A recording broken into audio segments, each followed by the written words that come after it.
The Book of Deuteronomy. Deuteronomy chapter 1. These are the words Moses spoke to all Israel in the wilderness east of the Jordan. That is, in the Arabah, opposite Suph, between Paran and Tophel-Laban, Hazeroth and Dizabad. It takes 11 days to go from Horeb to Kadesh-Barnea by the Mount Seir road.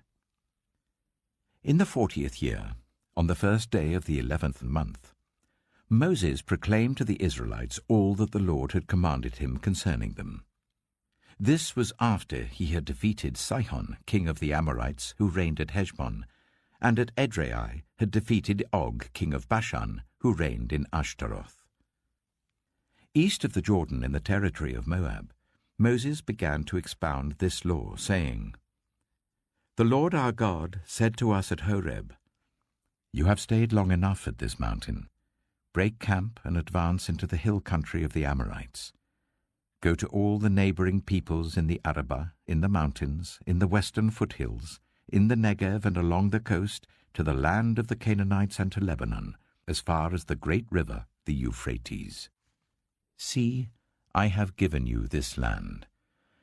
Go in and take possession of the land that the Lord swore he would give to your fathers, to Abraham, Isaac, and Jacob, and to their descendants after them.'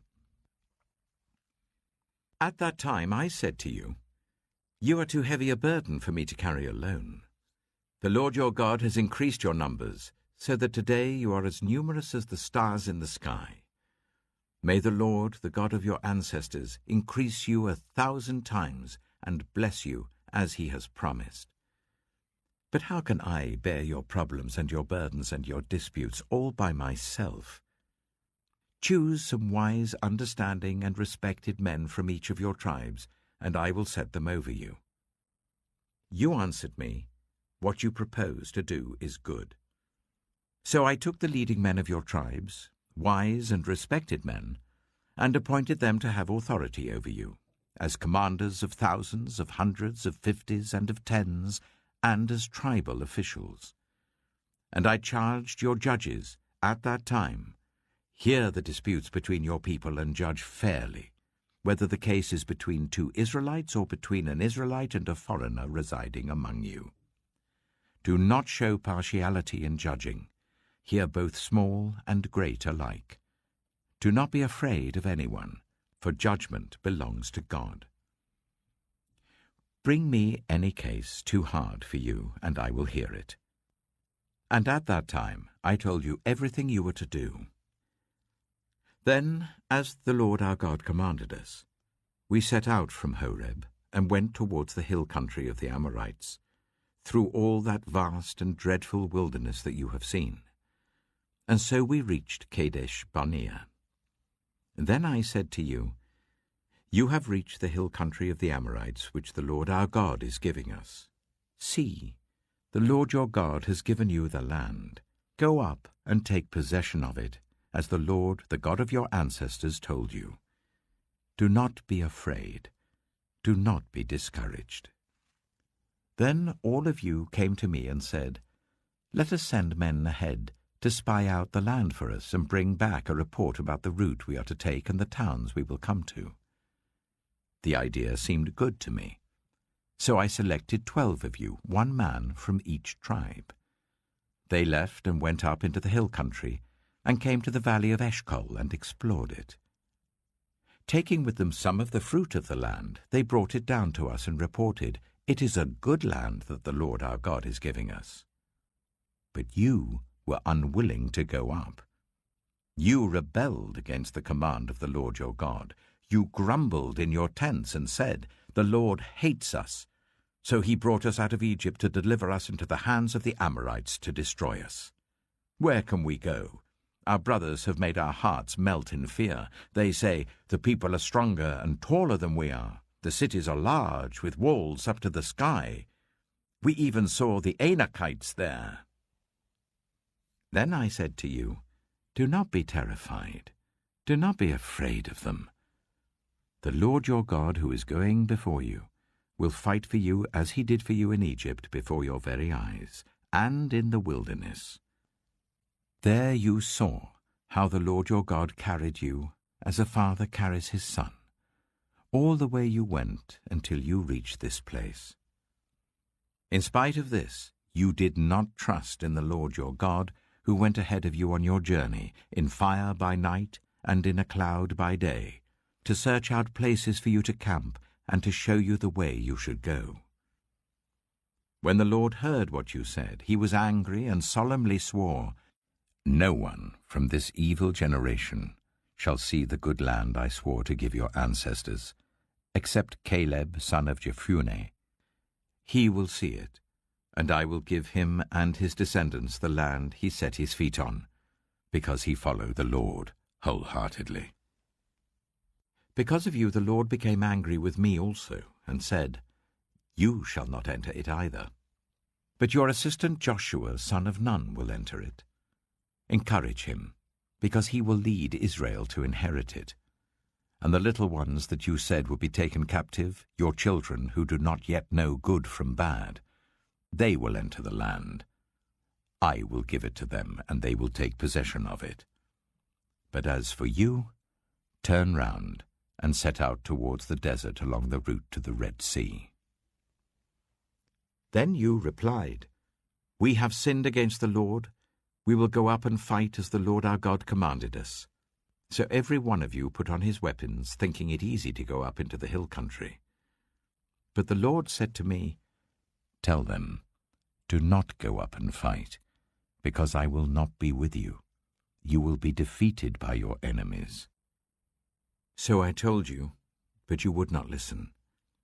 You rebelled against the Lord's command, and in your arrogance you marched up into the hill country. The Amorites who lived in those hills came out against you.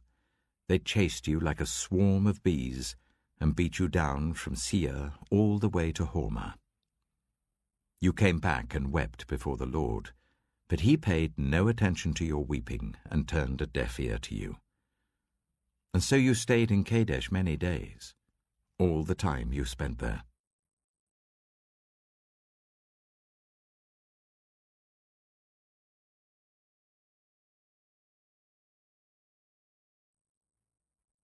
Deuteronomy chapter 2. Then we turned back and set out towards the wilderness along the route to the Red Sea, as the Lord had directed me. For a long time we made our way around the hill country of Seir.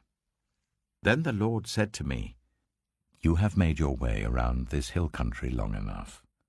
Now turn north. Give the people these orders.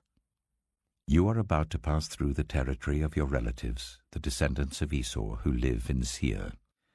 They will be afraid of you, but be very careful.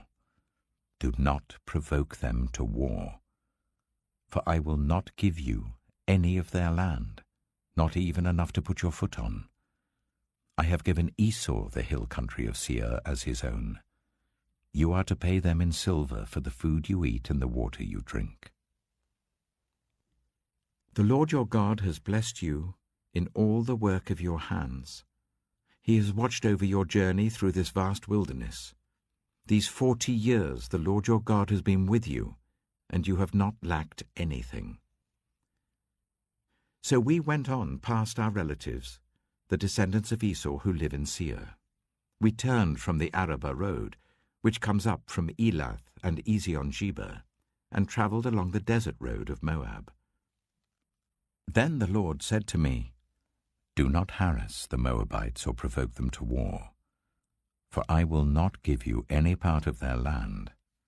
I have given Ar to the descendants of Lot as a possession." The Emites used to live there, a people strong and numerous and as tall as the Anakites. Like the Anakites, they too were considered Rephaites, but the Moabites called them Emites. Horites used to live in Seir, but the descendants of Esau drove them out.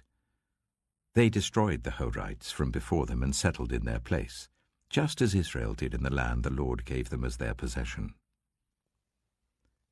And the Lord said, "Now get up and cross the Zered valley." So we crossed the valley. 38 years passed from the time we left Kadesh Barnea until we crossed the Zered valley. By then that entire generation of fighting men had perished from the camp as the Lord had sworn to them. The Lord's hand was against them until he had completely eliminated them from the camp. Now when the last of these fighting men among the people had died, the Lord said to me, "Today you are to pass by the region of Moab at Ar. When you come to the Ammonites, do not harass them or provoke them to war, for I will not give you possession of any land belonging to the Ammonites. I have given it as a possession to the descendants of Lot." That too was considered a land of the Rephaites, who used to live there, but the Ammonites called them Zamzummites. They were a people strong and numerous, and as tall as the Anakites. The Lord destroyed them from before the Ammonites, who drove them out and settled in their place. The Lord had done the same for the descendants of Esau, who lived in Seir, when he destroyed the Horites from before them. They drove them out and have lived in their place to this day. And as for the Avites, who live in the villages as far as Gaza, the Caphtorites coming out from Caphtor destroyed them and settled in their place. Set out now and cross the Arnon Gorge. See, I have given into your hand Sihon the Amorite, king of Heshbon, and his country. Begin to take possession of it and engage him in battle. This very day I will begin to put the terror and fear of you on all the nations under heaven. They will hear reports of you and will tremble and be in anguish because of you. From the desert of Kedemoth I sent messengers to Sihon, king of Heshbon, offering peace and saying, "Let us pass through your country. We will stay on the main road. We will not turn aside to the right or to the left. Sell us food to eat and water to drink, for their price in silver. Only let us pass through on foot, as the descendants of Esau who live in Seir and the Moabites who live in Ar did for us, until we cross the Jordan into the land the Lord our God is giving us." But Sihon, king of Heshbon, refused to let us pass through, for the Lord your God had made his spirit stubborn and his heart obstinate, in order to give him into your hands, as he has now done. The Lord said to me, "See, I have begun to deliver Sihon and his country over to you. Now begin to conquer and possess his land." When Sihon and all his army came out to meet us in battle at Jahaz, the Lord our God delivered him over to us, and we struck him down together with his sons and his whole army. At that time we took all his towns and completely destroyed them, men, women, and children. We left no survivors. But the livestock and the plunder from the towns we had captured we carried off for ourselves. From Aroer on the rim of the Arnon Gorge, and from the town in the gorge, even as far as Gilead, not one town was too strong for us. The Lord our God gave us all of them. But in accordance with the command of the Lord our God, you did not encroach on any of the land of the Amorites, neither the land along the course of the Jabbok, nor that around the towns in the hills.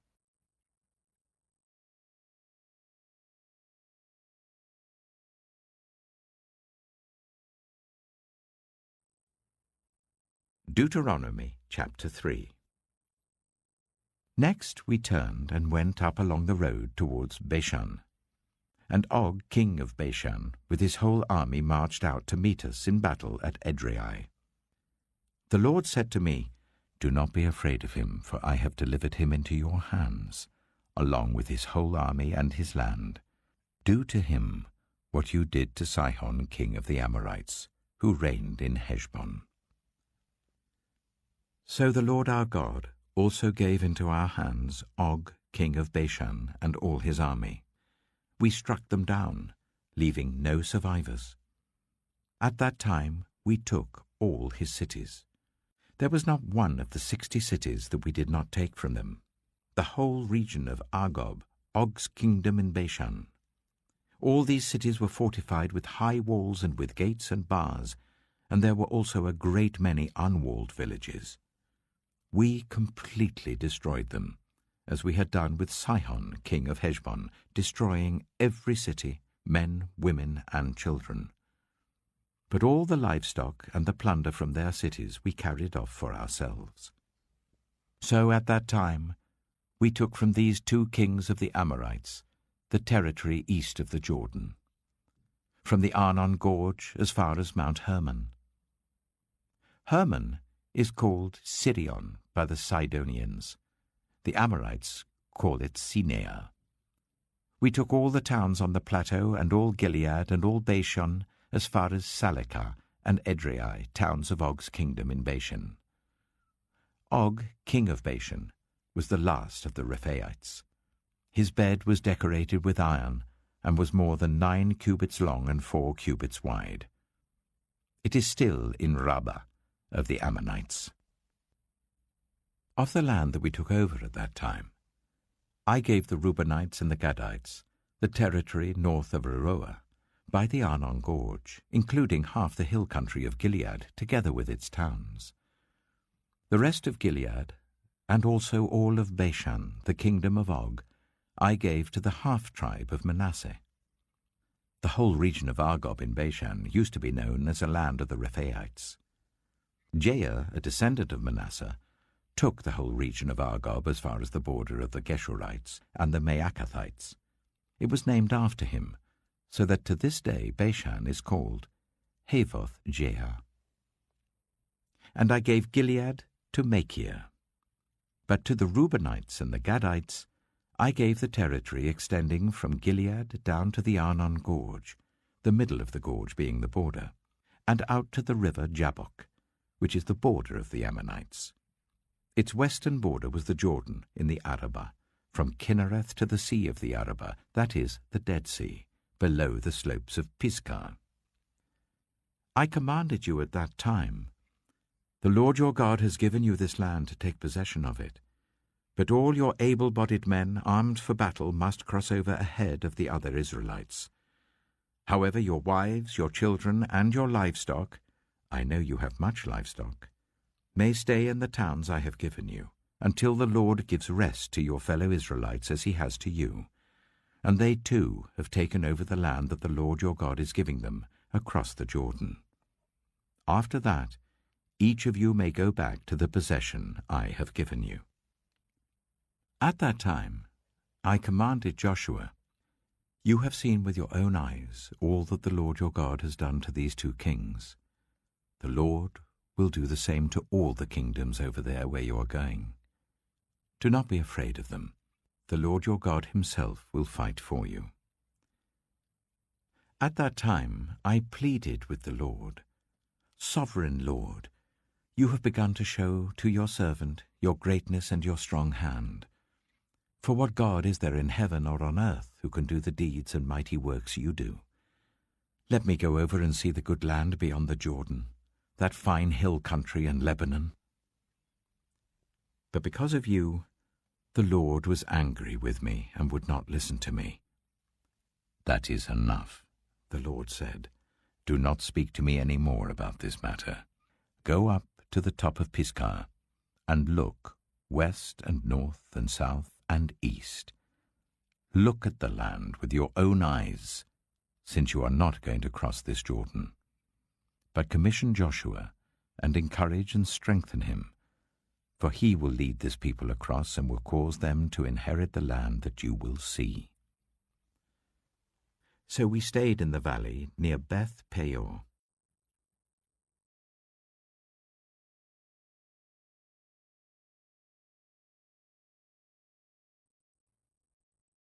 Deuteronomy chapter 4. Now, Israel, hear the decrees and laws I am about to teach you. Follow them so that you may live and may go in and take possession of the land that the Lord, the God of your ancestors, is giving you.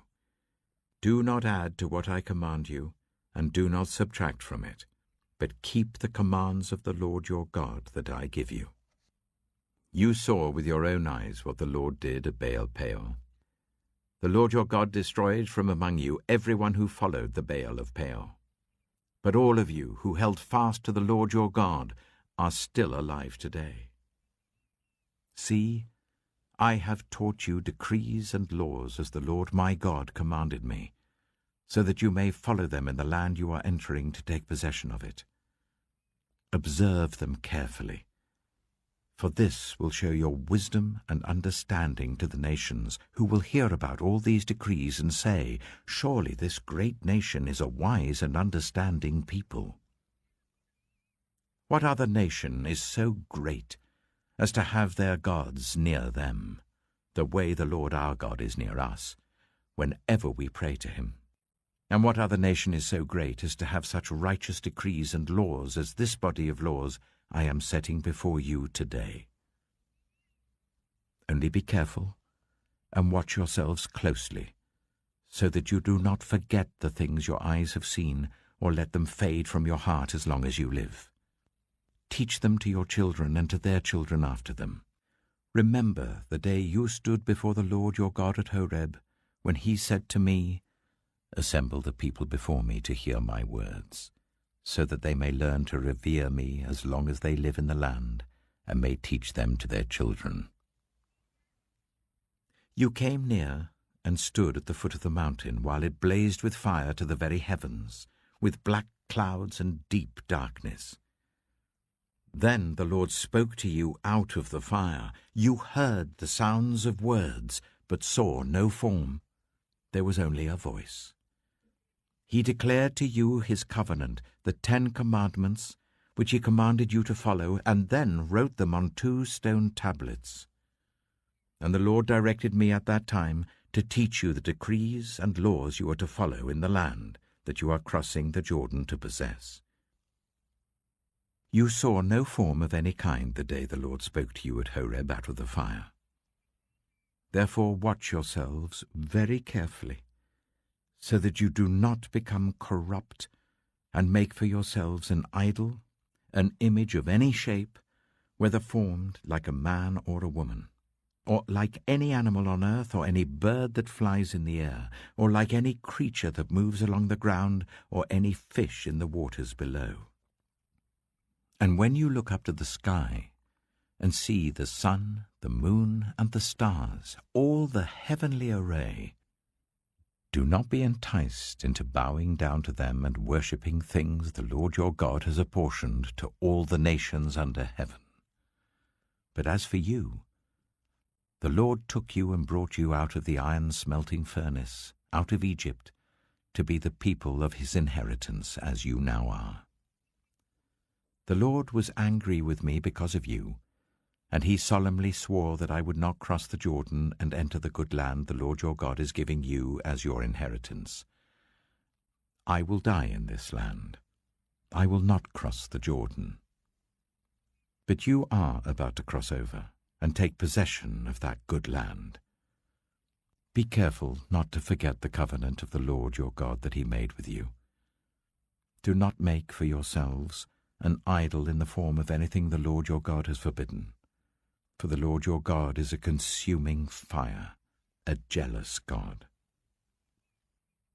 After you have had children and grandchildren, and have lived in the land a long time, if you then become corrupt and make any kind of idol, doing evil in the eyes of the Lord your God and arousing his anger, I call the heavens and the earth as witnesses against you this day, that you will quickly perish from the land that you are crossing the Jordan to possess. You will not live there long, but will certainly be destroyed. The Lord will scatter you among the peoples, and only a few of you will survive among the nations to which the Lord will drive you. There you will worship man-made gods of wood and stone, which cannot see or hear or eat or smell. But if from there you seek the Lord your God, you will find him if you seek him with all your heart and with all your soul. When you are in distress and all these things have happened to you, then in later days you will return to the Lord your God and obey him. For the Lord your God is a merciful God. He will not abandon or destroy you or forget the covenant with your ancestors, which he confirmed to them by oath. Ask now about the former days, long before your time, from the day God created human beings on the earth. Ask from one end of the heavens to the other, has anything so great as this ever happened? Or has anything like it ever been heard of? Has any other people heard the voice of God speaking out of fire as you have and lived? Has any God ever tried to take for himself one nation out of another nation by testings, by signs and wonders, by war, by a mighty hand and an outstretched arm, or by great and awesome deeds, like all the things the Lord your God did for you in Egypt before your very eyes? You were shown these things, so that you might know that the Lord is God. Besides him, there is no other. From heaven he made you hear his voice to discipline you. On earth he showed you his great fire, and you heard his words from out of the fire. Because he loved your ancestors and chose their descendants after them, he brought you out of Egypt by his presence and his great strength, to drive out before you nations greater and stronger than you, and to bring you into their land, to give it to you for your inheritance, as it is today. Acknowledge and take to heart this day that the Lord is God, in heaven above and on the earth below. There is no other. Keep his decrees and commands which I am giving you today, so that it may go well with you and your children after you, and that you may live long in the land the Lord your God gives you for all time. Then Moses set aside 3 cities east of the Jordan, to which anyone who had killed a person could flee if they had unintentionally killed a neighbor without malice aforethought. They could flee into one of these cities and save their life. The cities were these: Bezer in the wilderness plateau for the Reubenites, Ramoth in Gilead for the Gadites, and Golan in Bashan for the Manassites. This is the law Moses set before the Israelites. These are the stipulations, decrees, and laws Moses gave them when they came out of Egypt, and were in the valley near Beth-peor east of the Jordan, in the land of Sihon, king of the Amorites, who reigned in Heshbon and was defeated by Moses and the Israelites as they came out of Egypt. They took possession of his land, and the land of Og, king of Bashan, the 2 Amorite kings east of the Jordan. This land extended from Aroeh on the rim of the Arnon Gorge to Mount Sirion, that is, Hermon, and included all the Arabah east of the Jordan as far as the Dead Sea below the slopes of Pisgah.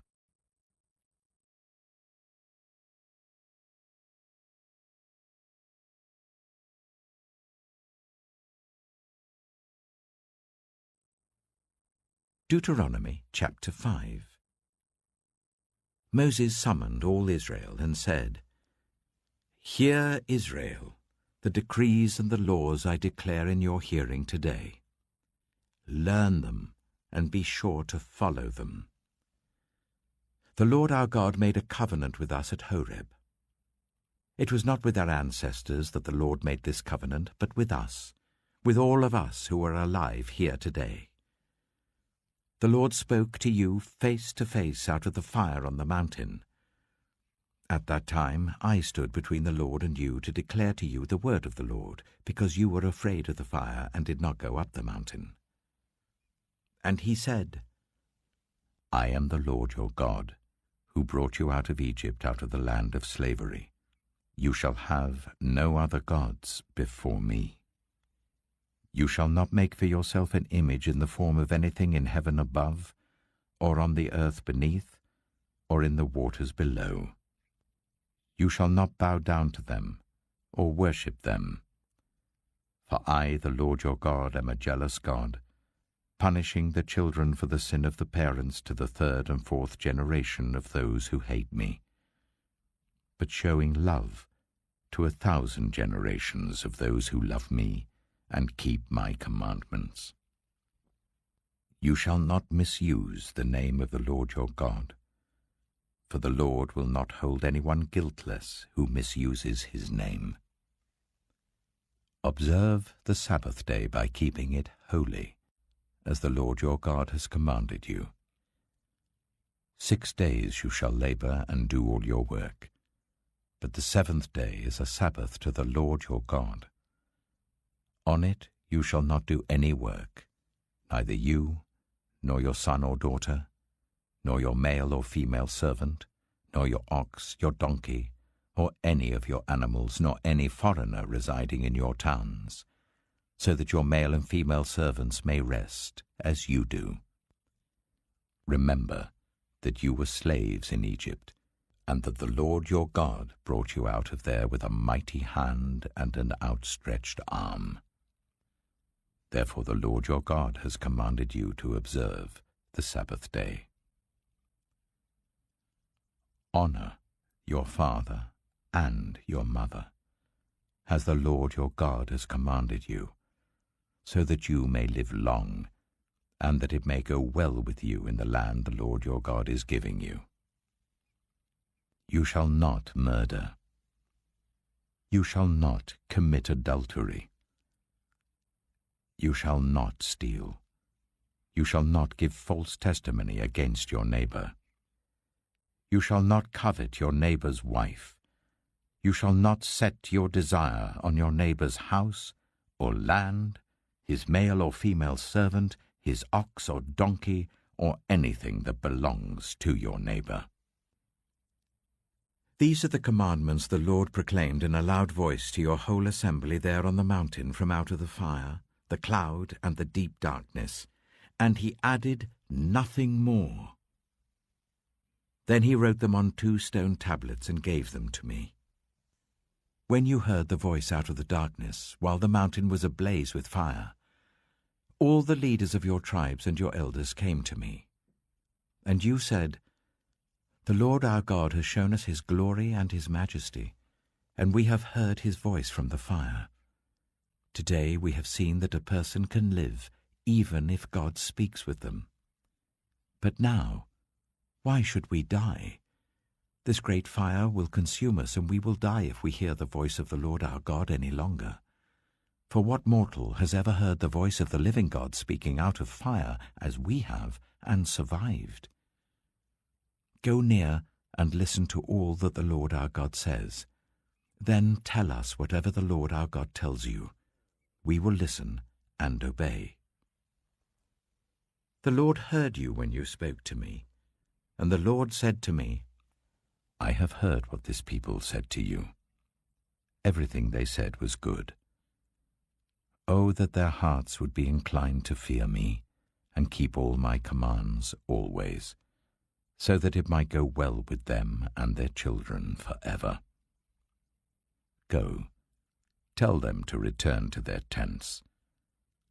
But you stay here with me, so that I may give you all the commands, decrees, and laws that you are to teach them to follow in the land I am giving them to possess.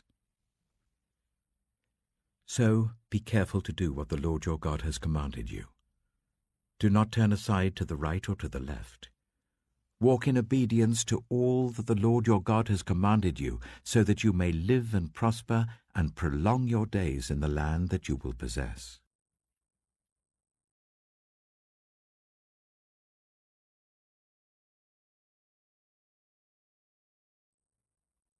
Deuteronomy chapter 6.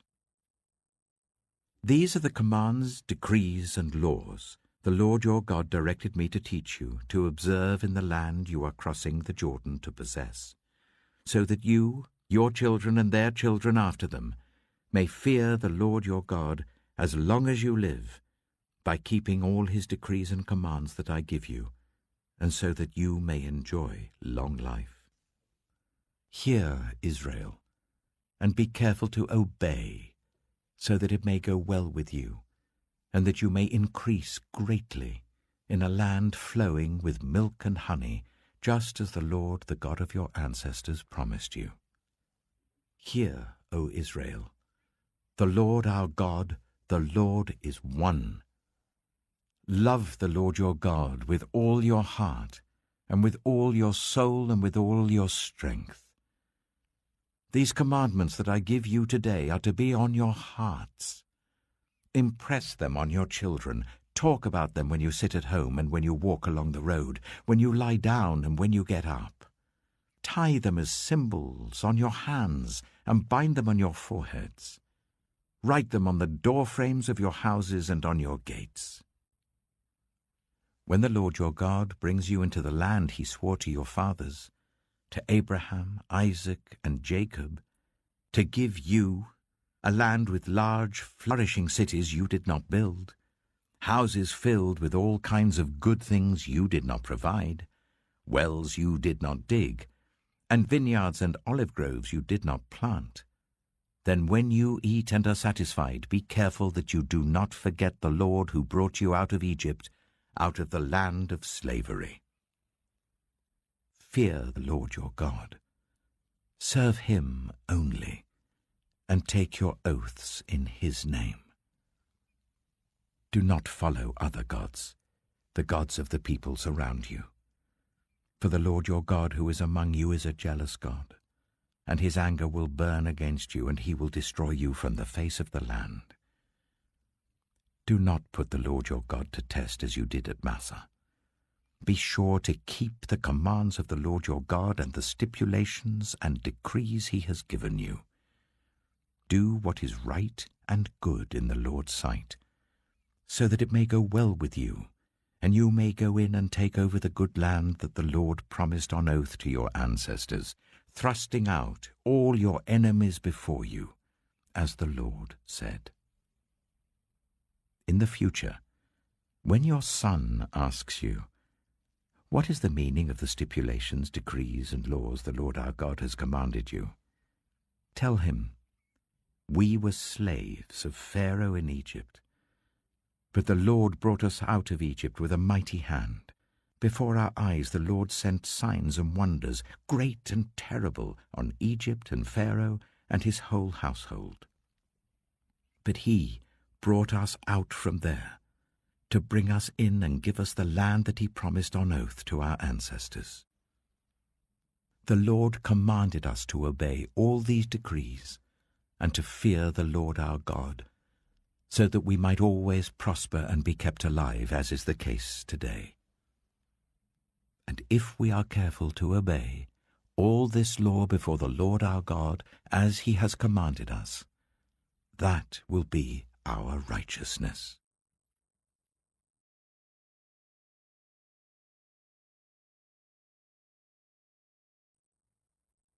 Deuteronomy chapter 7. When the Lord your God brings you into the land you are entering to possess, and drives out before you many nations, the Hittites, Girgashites, Amorites, Canaanites, Perizzites, Hivites, and Jebusites, 7 nations larger and stronger than you, and when the Lord your God has delivered them over to you and you have defeated them, then you must destroy them totally. Make no treaty with them, and show them no mercy. Do not intermarry with them. Do not give your daughters to their sons or take their daughters for your sons, for they will turn your children away from following me to serve other gods, and the Lord's anger will burn against you and will quickly destroy you. This is what you are to do to them.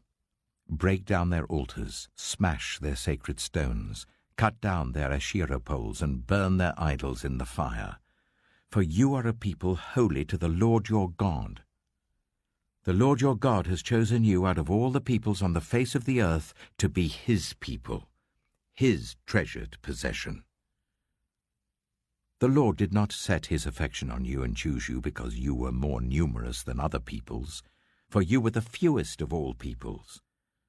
But it was because the Lord loved you and kept the oath he swore to your ancestors, that he brought you out with a mighty hand and redeemed you from the land of slavery, from the power of Pharaoh, king of Egypt. Know therefore that the Lord your God is God. He is the faithful God, keeping his covenant of love to 1,000 generations of those who love him and keep his commandments. But those who hate him, he will repay to their face by destruction. He will not be slow to repay to their face those who hate him. Therefore take care to follow the commands, decrees, and laws I give you today. If you pay attention to these laws and are careful to follow them, then the Lord your God will keep his covenant of love with you as he swore to your ancestors. He will love you and bless you and increase your numbers. He will bless the fruit of your womb, the crops of your land, your corn, new wine, and oil, the calves of your herds, and the lambs of your flocks in the land that he swore to your ancestors to give you. You will be blessed more than any other people. None of your men or women will be childless, nor any of your livestock without young. The Lord will keep you free from every disease. He will not inflict on you the horrible diseases you knew in Egypt, but he will inflict them on all who hate you. You must destroy all the peoples the Lord your God gives over to you. Do not look on them with pity, and do not serve their gods, for that will be a snare to you. You may say to yourselves, "These nations are stronger than we are. How can we drive them out?" But do not be afraid of them. Remember well what the Lord your God did to Pharaoh and to all Egypt. You saw with your own eyes the great trials, the signs and wonders, the mighty hand and outstretched arm with which the Lord your God brought you out. The Lord your God will do the same to all the peoples you now fear. Moreover, the Lord your God will send the hornet among them until even the survivors who hide from you have perished. Do not be terrified by them, for the Lord your God who is among you is a great and awesome God. The Lord your God will drive out those nations before you little by little. You will not be allowed to eliminate them all at once, or the wild animals will multiply around you. But the Lord your God will deliver them over to you, throwing them into great confusion until they are destroyed. He will give their kings into your hand, and you will wipe out their names from under heaven. No one will be able to stand up against you. You will destroy them. The images of their gods you are to burn in the fire. Do not covet the silver and gold on them, and do not take it for yourselves, or you will be ensnared by it, for it is detestable to the Lord your God. Do not bring a detestable thing into your house, or you, like it, will be set apart for destruction. Regard it as vile and utterly detest it, for it is set apart for destruction.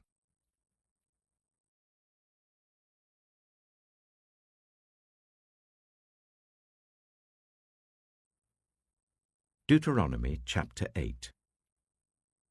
Be careful to follow every command I am giving you today, so that you may live and increase and may enter and possess the land that the Lord promised on oath to your ancestors. Remember how the Lord your God led you all the way in the wilderness these 40 years to humble and test you, in order to know what was in your heart, whether or not you would keep his commands. He humbled you, causing you to hunger and then feeding you with manna, which neither you nor your ancestors had known, to teach you that man does not live on bread alone, but on every word that comes from the mouth of the Lord. Your clothes did not wear out, and your feet did not swell during these 40 years. Know then in your heart that as a man disciplines his son, so the Lord your God disciplines you. Observe the commands of the Lord your God, walking in obedience to him and revering him. For the Lord your God is bringing you into a good land, a land with brooks, streams, and deep springs gushing out into the valleys and hills, a land with wheat and barley, vines and fig trees, pomegranates, olive oil and honey, a land where bread will not be scarce and you will lack nothing, a land where the rocks are iron and you can dig copper out of the hills. When you have eaten and are satisfied, praise the Lord your God for the good land he has given you. Be careful that you do not forget the Lord your God, failing to observe his commands, his laws, and his decrees that I am giving you this day. Otherwise, when you eat and are satisfied, when you build fine houses and settle down, and when your herds and your flocks grow large, and your silver and gold increase, and all that you have is multiplied, then your heart will become proud, and you will forget the Lord your God who brought you out of Egypt, out of the land of slavery. He led you through the vast and dreadful wilderness, that thirsty and waterless land, with its venomous snakes and scorpions. He brought you water out of hard rock. He gave you manna to eat in the wilderness, something your ancestors had never known, to humble and test you, so that in the end it might go well with you. You may say to yourself, "My power and the strength of my hands have produced this wealth for me." But remember the Lord your God, for it is he who gives you the ability to produce wealth, and so confirms his covenant, which he swore to your ancestors, as it is today. If you ever forget the Lord your God, and follow other gods and worship and bow down to them, I testify against you today that you will surely be destroyed. Like the nations the Lord destroyed before you, so you will be destroyed for not obeying the Lord your God.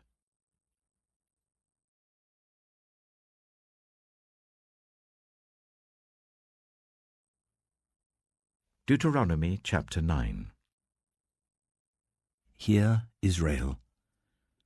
You are now about to cross the Jordan to go in and dispossess nations greater and stronger than you, with large cities that have walls up to the sky. The people are strong and tall, Anakites. You know about them, and have heard it said, "Who can stand up against the Anakites?" But be assured today that the Lord your God is the one who goes across ahead of you, like a devouring fire. He will destroy them. He will subdue them before you, and you will drive them out and annihilate them quickly, as the Lord has promised you. After the Lord your God has driven them out before you, do not say to yourself, "The Lord has brought me here to take possession of this land because of my righteousness." No. It is on account of the wickedness of these nations that the Lord is going to drive them out before you. It is not because of your righteousness or your integrity that you are going in to take possession of their land, but on account of the wickedness of these nations, the Lord your God will drive them out before you, to accomplish what he swore to your fathers, to Abraham, Isaac, and Jacob. Understand, then, that it is not because of your righteousness that the Lord your God is giving you this good land to possess, for you are a stiff-necked people. Remember this, and never forget how you aroused the anger of the Lord your God in the wilderness. From the day you left Egypt until you arrived here, you have been rebellious against the Lord. At Horeb, you aroused the Lord's wrath so that he was angry enough to destroy you. When I went up on the mountain to receive the tablets of stone, the tablets of the covenant that the Lord had made with you, I stayed on the mountain for 40 days and 40 nights. I ate no bread and drank no water. The Lord gave me 2 stone tablets inscribed by the finger of God. On them were all the commandments the Lord proclaimed to you on the mountain out of the fire on the day of the assembly. At the end of the 40 days and 40 nights, the Lord gave me the 2 stone tablets, the tablets of the covenant. Then the Lord told me, "Go down from here at once, because your people whom you brought out of Egypt have become corrupt. They have turned away quickly from what I commanded them, and have made an idol for themselves." And the Lord said to me, "I have seen this people, and they are a stiff-necked people indeed. Let me alone, so that I may destroy them and blot out their name from under heaven. And I will make you into a nation stronger and more numerous than they." So I turned and went down from the mountain while it was ablaze with fire. And the 2 stone tablets of the covenant were in my hands. When I looked, I saw that you had sinned against the Lord your God. You had made for yourselves an idol, cast in the shape of a calf. You had turned aside quickly from the way that the Lord had commanded you. So I took the 2 tablets and threw them out of my hands, breaking them to pieces before your eyes. Then once again I fell prostrate before the Lord for 40 days and 40 nights. I ate no bread and drank no water, because of all the sin you had committed, doing what was evil in the Lord's sight, and so arousing his anger.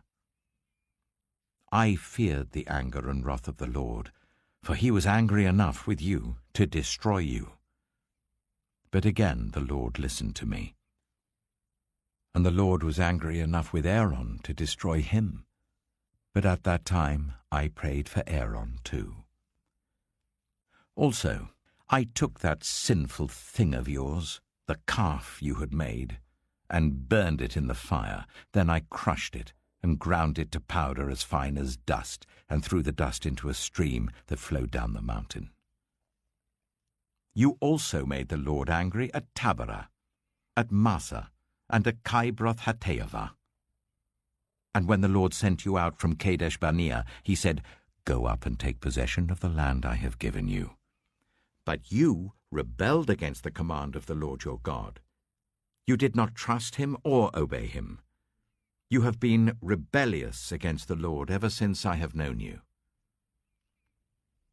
I lay prostrate before the Lord those 40 days and 40 nights because the Lord had said he would destroy you. I prayed to the Lord and said, "Sovereign Lord, do not destroy your people, your own inheritance, that you redeemed by your great power and brought out of Egypt with a mighty hand. Remember your servants Abraham, Isaac, and Jacob. Overlook the stubbornness of this people, their wickedness and their sin. Otherwise, the country from which you brought us will say, because the Lord was not able to take them into the land he had promised them, and because he hated them, he brought them out to put them to death in the wilderness. But they are your people, your inheritance, that you brought out by your great power and your outstretched arm.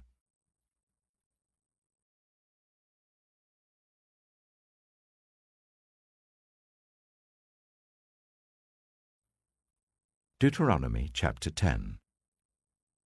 At that time the Lord said to me, "Chisel out 2 stone tablets like the first ones and come up to me on the mountain. Also make a wooden ark. I will write on the tablets the words that were on the first tablets which you broke. Then you are to put them in the ark." So I made the ark out of acacia wood, and chiseled out 2 stone tablets like the first ones, and I went up on the mountain with the 2 tablets in my hands. The Lord wrote on these tablets what he had written before, the 10 commandments he had proclaimed to you on the mountain out of the fire on the day of the assembly. And the Lord gave them to me. Then I came back down the mountain and put the tablets in the ark I had made, as the Lord commanded me, and they are there now. The Israelites travelled from the wells of Bene-Jaakan to Mosera. There Aaron died and was buried, and Eleazar his son succeeded him as priest. From there they travelled to Gudgodah, and on to Jotbathah, a land with streams of water. At that time the Lord set apart the tribe of Levi to carry the ark of the covenant of the Lord, to stand before the Lord to minister and to pronounce blessings in his name, as they still do today. That is why the Levites have no share or inheritance among their fellow Israelites. The Lord is their inheritance, as the Lord your God told them. Now I had stayed on the mountain for 40 days and 40 nights, as I did the first time, and the Lord listened to me at this time also. It was not his will to destroy you. Go, the Lord said to me, and lead the people on their way, so that they may enter and possess the land that I swore to their ancestors to give them. And now, Israel, what does the Lord your God ask of you but to fear the Lord your God, to walk in obedience to him, to love him, to serve the Lord your God with all your heart and with all your soul, and to observe the Lord's commands and decrees that I am giving you today for your own good? To the Lord your God belong the heavens, even the highest heavens, the earth, and everything in it. Yet the Lord set his affection on your ancestors and loved them, and he chose you, their descendants, above all the nations. As it is today, circumcise your hearts, therefore, and do not be stiff-necked any longer. For the Lord your God is God of gods and Lord of lords, the great God, mighty and awesome, who shows no partiality and accepts no bribes. He defends the cause of the fatherless and the widow, and loves the foreigner residing among you, giving them food and clothing. And you are to love those who are foreigners, for you yourselves were foreigners in Egypt. Fear the Lord your God and serve him. Hold fast to him, and take your oaths in his name. He is your praise. He is your God, who performed for you those great and awesome wonders you saw with your own eyes. Your ancestors, who went down into Egypt, were 70 in all. And now the Lord your God has made you as numerous as the stars in the sky.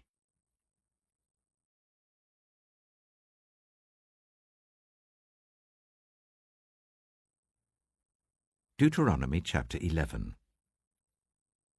Love the Lord your God and keep his requirements, his decrees, his laws, and his commands always. Remember today that your children were not the ones who saw and experienced the discipline of the Lord your God, his majesty, his mighty hand, his outstretched arm, the signs he performed and the things he did in the heart of Egypt, both to Pharaoh king of Egypt and to his whole country. What he did to the Egyptian army, to its horses and chariots, how he overwhelmed them with the waters of the Red Sea as they were pursuing you, and how the Lord brought lasting ruin on them. It was not your children who saw what he did for you in the wilderness until you arrived at this place. And what he did to Dathan and Abiram, sons of Eliab the Reubenite, when the earth opened its mouth right in the middle of all Israel and swallowed them up with their households, their tents, and every living thing that belonged to them. But it was your own eyes that saw all these great things the Lord has done. Observe, therefore, all the commands I am giving you today, so that you may have the strength to go in and take over the land you are crossing the Jordan to possess, and so that you may live long in the land that the Lord swore to your ancestors, to give them and their descendants, a land flowing with milk and honey. The land you are entering to take over is not like the land of Egypt from which you have come, where you planted your seed and irrigated it by foot, as in a vegetable garden. But the land you are crossing the Jordan to take possession of is a land of mountains and valleys that drinks rain from heaven. It is a land the Lord your God cares for. The eyes of the Lord your God are continually on it from the beginning of the year to its end.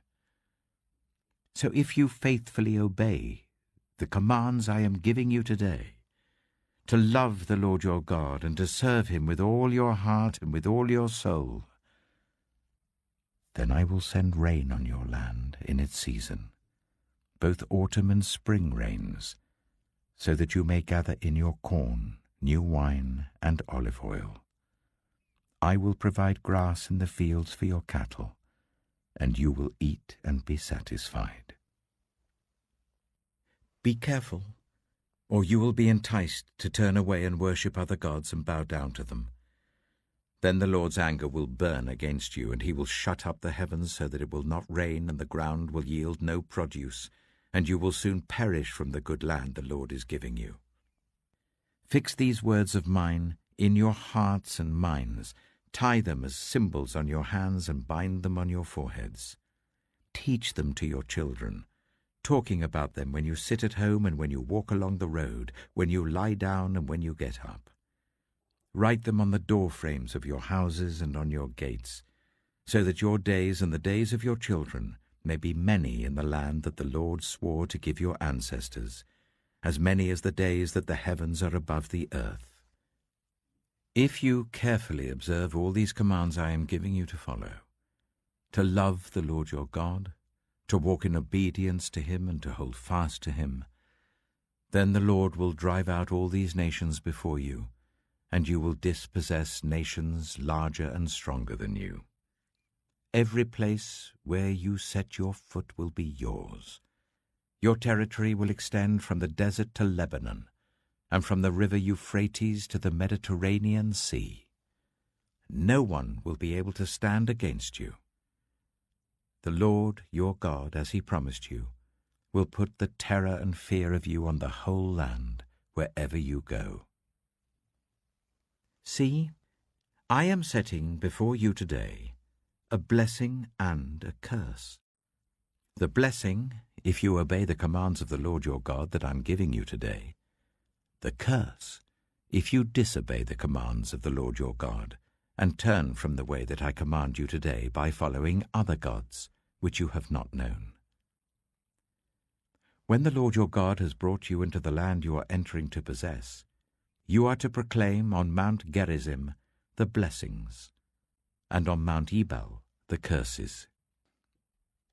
As you know, these mountains are across the Jordan, westward towards the setting sun, near the great trees of Moreh, in the territory of those Canaanites living in the Arabah, in the vicinity of Gilgal. You are about to cross the Jordan to enter and take possession of the land the Lord your God is giving you. When you have taken it over and are living there, be sure that you obey all the decrees and laws I am setting before you today.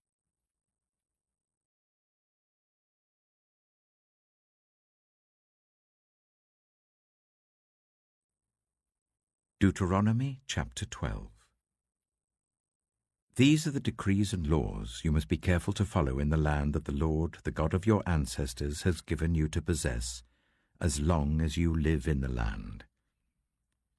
Destroy completely all the places on the high mountains, on the hills, and under every spreading tree, where the nations you are dispossessing worship their gods.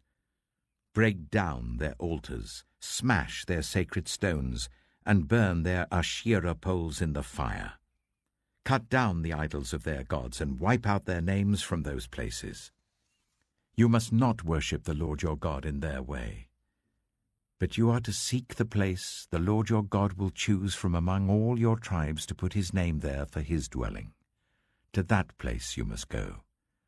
There bring your burnt offerings and sacrifices, your tithes and special gifts, what you have vowed to give, and your freewill offerings, and the firstborn of your herds and flocks. There, in the presence of the Lord your God, you and your families shall eat and shall rejoice in everything you have put your hand to, because the Lord your God has blessed you.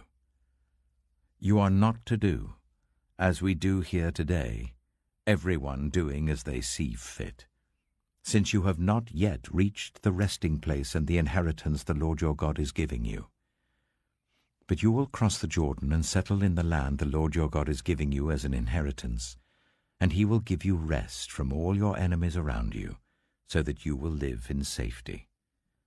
Then, to the place the Lord your God will choose as a dwelling for his name, there you are to bring everything I command you, your burnt offerings and sacrifices, your tithes and special gifts, and all the choice possessions you have vowed to the Lord.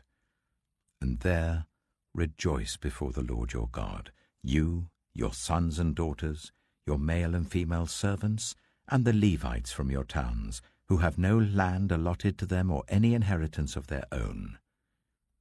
Be careful not to sacrifice your burnt offerings anywhere you please. Offer them only at the place the Lord will choose in one of your tribes, and there observe everything I command you. Nevertheless, you may slaughter your animals in any of your towns, and eat as much of the meat as you want, as if it were gazelle or deer, according to the blessing the Lord your God gives you. Both the ceremonially unclean and the clean may eat it. But you must not eat the blood. Pour it on the ground like water. You must not eat in your own towns the tithe of your corn and new wine and olive oil, or the firstborn of your herds and flocks, or whatever you have vowed to give, or your free-will offerings or special gifts. Instead, you are to eat them in the presence of the Lord your God at the place the Lord your God will choose. You, your sons and daughters, your male and female servants, and the Levites from your towns. And you are to rejoice before the Lord your God in everything you put your hand to. Be careful not to neglect the Levites as long as you live in your land. When the Lord your God has enlarged your territory as he promised you, and you crave meat, and say, I would like some meat, then you may eat as much of it as you want. If the place where the Lord your God chooses to put his name is too far away from you, you may slaughter animals from the herds and flocks the Lord has given you as I have commanded you, and in your own towns you may eat as much of them as you want. Eat them as you would gazelle or deer. Both the ceremonially unclean and the clean may eat. But be sure you do not eat the blood, because the blood is the life, and you must not eat the life with the meat. You must not eat the blood. Pour it on the ground like water. Do not eat it, so that it may go well with you and your children after you, because you will be doing what is right in the eyes of the Lord. But take your consecrated things, and whatever you have vowed to give, and go to the place the Lord will choose. Present your burnt offerings on the altar of the Lord your God, both the meat and the blood. The blood of your sacrifices must be poured beside the altar of the Lord your God, but you may eat the meat. Be careful to obey all these regulations I am giving you, so that it may always go well with you and your children after you, because you will be doing what is good and right in the eyes of the Lord your God. The Lord your God will cut off before you the nations you are about to invade and dispossess. But when you have driven them out and settled in their land, and after they have been destroyed before you, be careful not to be ensnared by inquiring about their gods, saying, How do these nations serve their gods? We will do the same. You must not worship the Lord your God in their way, because in worshipping their gods, they do all kinds of detestable things the Lord hates. They even burn their sons and daughters in the fire as sacrifices to their gods. See that you do all I command you. Do not add to it or take away from it.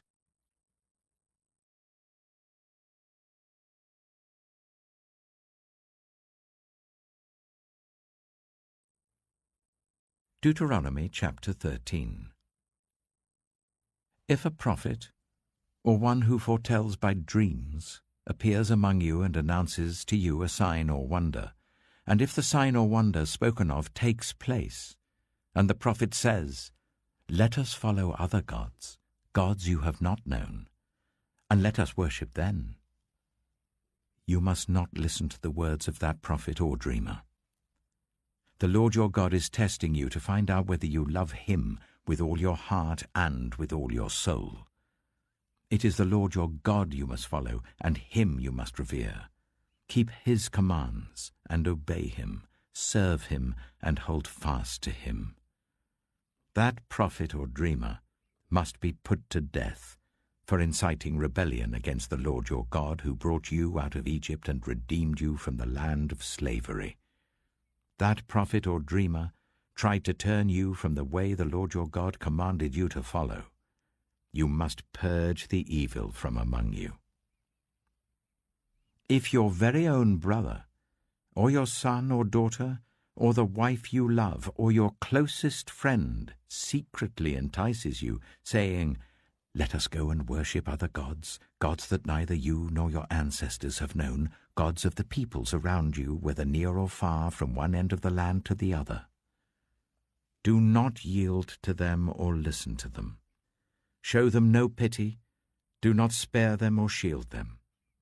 You must certainly put them to death. Your hand must be the first in putting them to death, and then the hands of all the people. Stone them to death, because they tried to turn you away from the Lord your God, who brought you out of Egypt, out of the land of slavery. Then all Israel will hear and be afraid, and no one among you will do such an evil thing again. If you hear it said about one of the towns the Lord your God is giving you to live in, that troublemakers have arisen among you and have led the people of their town astray, saying, "Let us go and worship other gods, gods you have not known," then you must inquire, probe, and investigate it thoroughly. And if it is true, and it has been proved that this detestable thing has been done among you, you must certainly put to the sword all who live in that town. You must destroy it completely, both its people and its livestock. You are to gather all the plunder of the town into the middle of the public square, and completely burn the town and all its plunder as a whole burnt offering to the Lord your God. That town is to remain a ruin forever, never to be rebuilt, and none of the condemned things are to be found in your hands. Then the Lord will turn from his fierce anger, will show you mercy, and will have compassion on you. He will increase your numbers as he promised on oath to your ancestors, because you obey the Lord your God by keeping all his commands that I am giving you today, and doing what is right in his eyes.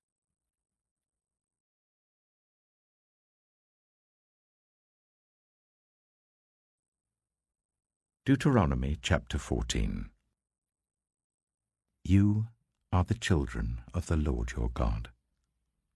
Do not cut yourselves, or shave the front of your heads for the dead, for you are a people holy to the Lord your God. Out of all the peoples on the face of the earth, the Lord has chosen you to be his treasured possession.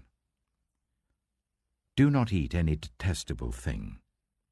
These are the animals you may eat: the ox, the sheep, the goat, the deer, the gazelle, the roe deer, the wild goat, the ibex, the antelope, and the mountain sheep. You may eat any animal that has a divided hoof and that chews the cud. However, of those that chew the cud or that have a divided hoof, you may not eat the camel, the hare, or the hyrax. Although they chew the cud, they do not have a divided hoof. They are ceremonially unclean for you. The pig is also unclean. Although it has a divided hoof, it does not chew the cud. You are not to eat their meat or touch their carcasses. Of all the creatures living in the water, you may eat any that has fins and scales. But anything that does not have fins and scales you may not eat. For you it is unclean.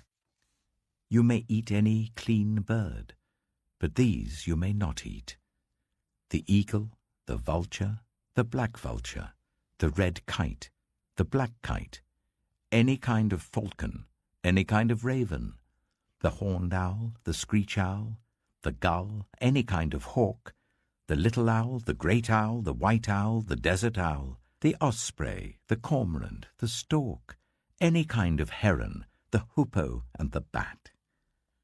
All flying insects are unclean to you. Do not eat them. But any winged creature that is clean you may eat. Do not eat anything you find already dead. You may give it to the foreigner residing in any of your towns, and they may eat it, or you may sell it to any other foreigner. But you are a people holy to the Lord your God. Do not cook a young goat in its mother's milk. Be sure to set aside 1/10 of all that your fields produce each year. Eat the tithe of your corn, new wine and olive oil, and the firstborn of your herds and flocks in the presence of the Lord your God, at the place he will choose as a dwelling for his name, so that you may learn to revere the Lord your God always. But if that place is too distant, and you have been blessed by the Lord your God and cannot carry your tithe, because the place where the Lord will choose to put his name is so far away, then exchange your tithe for silver, and take the silver with you and go to the place the Lord your God will choose. Use the silver to buy whatever you like, cattle, sheep, wine, or other fermented drink, or anything you wish. Then you and your household shall eat there in the presence of the Lord your God and rejoice. And do not neglect the Levites living in your towns, for they have no land allotted to them, or any inheritance of their own. At the end of every 3 years, bring all the tithes of that year's produce and store it in your towns, so that the Levites, who have no land allotted to them or any inheritance of their own, and the foreigners, the fatherless, and the widows who live in your towns, may come and eat and be satisfied, and so that the Lord your God may bless you in all the work of your hands.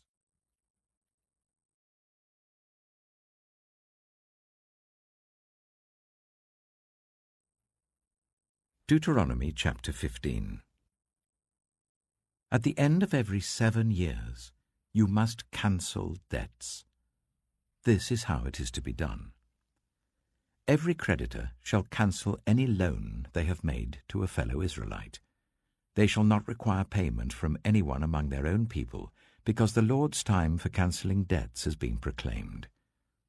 You may require payment from a foreigner, but you must cancel any debt your fellow Israelite owes you. However, there need be no poor people among you, for in the land the Lord your God is giving you to possess as your inheritance, he will richly bless you, if only you fully obey the Lord your God and are careful to follow all these commands I am giving you today. For the Lord your God will bless you as he promised, and you will lend to many nations, but will borrow from none. You will rule over many nations, but none will rule over you. If anyone is poor among your fellow Israelites, in any of the towns of the land that the Lord your God is giving you, do not be hard-hearted or tight-fisted towards them. Rather, be open-handed and freely lend them whatever they need. Be careful not to harbour this wicked thought. The 7th year, the year for cancelling debts, is near, so that you do not show ill will towards the needy among your fellow Israelites and give them nothing. They may then appeal to the Lord against you, and you will be found guilty of sin. Give generously to them, and do so without a grudging heart. Then, because of this, the Lord your God will bless you in all your work and in everything you put your hand to. There will always be poor people in the land. Therefore I command you to be open-handed towards your fellow Israelites, who are poor and needy in your land. If any of your people, Hebrew men or women, sell themselves to you and serve you for 6 years, in the 7th year you must let them go free. And when you release them, do not send them away empty-handed. Supply them liberally from your flock, your threshing floor, and your winepress. Give to them as the Lord your God has blessed you. Remember that you were slaves in Egypt, and the Lord your God redeemed you. That is why I give you this command today. But if your servant says to you, I do not want to leave you, because he loves you and your family, and is well off with you, then take an awl and push it through his earlobe into the door, and he will become your servant for life. Do the same for your female servant. Do not consider it a hardship to set your servant free, because their service to you these 6 years has been worth twice as much as that of a hired hand, and the Lord your God will bless you in everything you do. Set apart for the Lord your God every firstborn male of your herds and flocks. Do not put the firstborn of your oxen to work, and do not shear the firstborn of your sheep. Each year you and your family are to eat them in the presence of the Lord your God at the place he will choose. If an animal has a defect, is lame or blind, or has any serious flaw, you must not sacrifice it to the Lord your God. You are to eat it in your own towns. Both the ceremonially unclean and the clean may eat it, as if it were gazelle or deer. But you must not eat the blood. Pour it on the ground like water.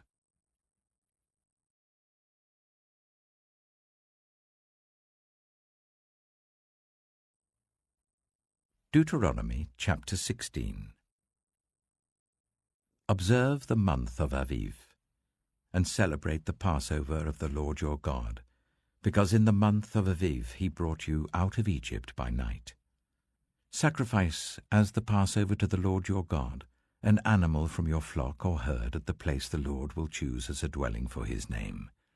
Do not eat it with bread made with yeast, but for 7 days eat unleavened bread, the bread of affliction, because you left Egypt in haste, so that all the days of your life you may remember the time of your departure from Egypt. Let no yeast be found in your possession in all your land for 7 days. Do not let any of the meat you sacrifice on the evening of the first day remain until morning. You must not sacrifice the Passover in any town the Lord your God gives you, except in the place he will choose as a dwelling for his name. There you must sacrifice the Passover in the evening when the sun goes down, on the anniversary of your departure from Egypt. Roast it and eat it at the place the Lord your God will choose. Then in the morning return to your tents. For 6 days eat unleavened bread, and on the 7th day hold an assembly to the Lord your God, and do no work. Count 7 weeks from the time you begin to put the sickle to the standing corn. Then celebrate the festival of weeks to the Lord your God, by giving a free will offering in proportion to the blessings the Lord your God has given you. And rejoice before the Lord your God at the place he will choose as a dwelling for his name, you, your sons and daughters, your male and female servants, the Levites in your towns, and the foreigners, the fatherless and the widows living among you. Remember that you were slaves in Egypt, and follow carefully these decrees. Celebrate the festival of tabernacles for 7 days after you have gathered the produce of your threshing floor and your winepress. Be joyful at your festival, you, your sons and daughters, your male and female servants, and the Levites, the foreigners, the fatherless and the widows who live in your towns. For 7 days celebrate the festival to the Lord your God at the place the Lord will choose. For the Lord your God will bless you in all your harvest and in all the work of your hands, and your joy will be complete. 3 times a year all your men must appear before the Lord your God at the place he will choose, at the festival of unleavened bread, the festival of weeks, and the festival of tabernacles. No one should appear before the Lord empty-handed. Each of you must bring a gift in proportion to the way the Lord your God has blessed you. Appoint judges and officials for each of your tribes in every town the Lord your God is giving you, and they shall judge the people fairly. Do not pervert justice or show partiality. Do not accept a bribe, for a bribe blinds the eyes of the wise and twists the words of the innocent. Follow justice, and justice alone, so that you may live and possess the land the Lord your God is giving you. Do not set up any wooden Asherah pole beside the altar you build to the Lord your God, and do not erect a sacred stone, for these the Lord your God hates.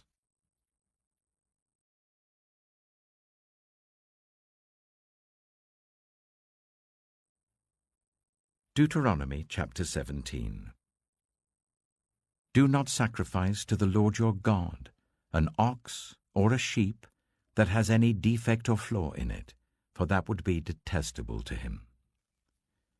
If a man or woman living among you in one of the towns the Lord gives you is found doing evil in the eyes of the Lord your God, in violation of his covenant, and contrary to my command, has worshipped other gods, bowing down to them, or to the sun, or the moon, or the stars in the sky, and this has been brought to your attention, then you must investigate it thoroughly.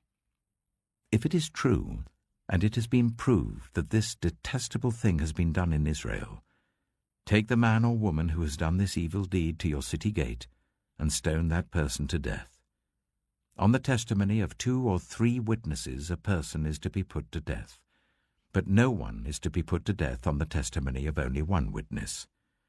The hands of the witnesses must be the first in putting that person to death, and then the hands of all the people. You must purge the evil from among you. If cases come before your courts that are too difficult for you to judge, whether bloodshed, lawsuits, or assaults, take them to the place the Lord your God will choose. Go to the Levitical priests and to the judge who is in office at that time. Inquire of them, and they will give you the verdict. You must act according to the decisions they give you at the place the Lord will choose. Be careful to do everything they instruct you to do. Act according to whatever they teach you and the decisions they give you. Do not turn aside from what they tell you to the right or to the left. Anyone who shows contempt for the judge or for the priest who stands ministering there to the Lord your God is to be put to death.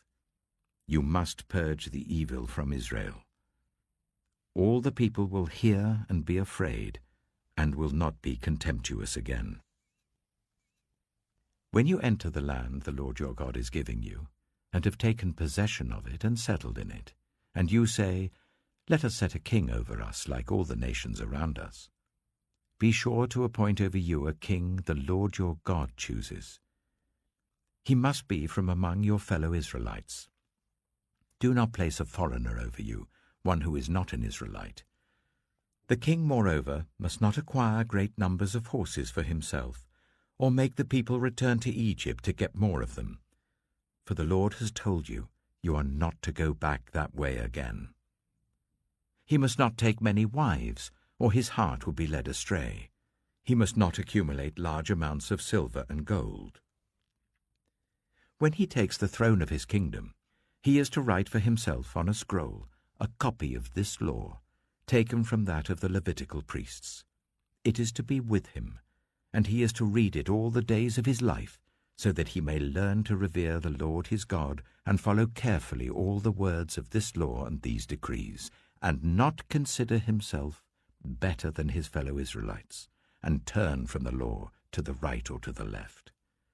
Then he and his descendants will reign a long time over his kingdom in Israel.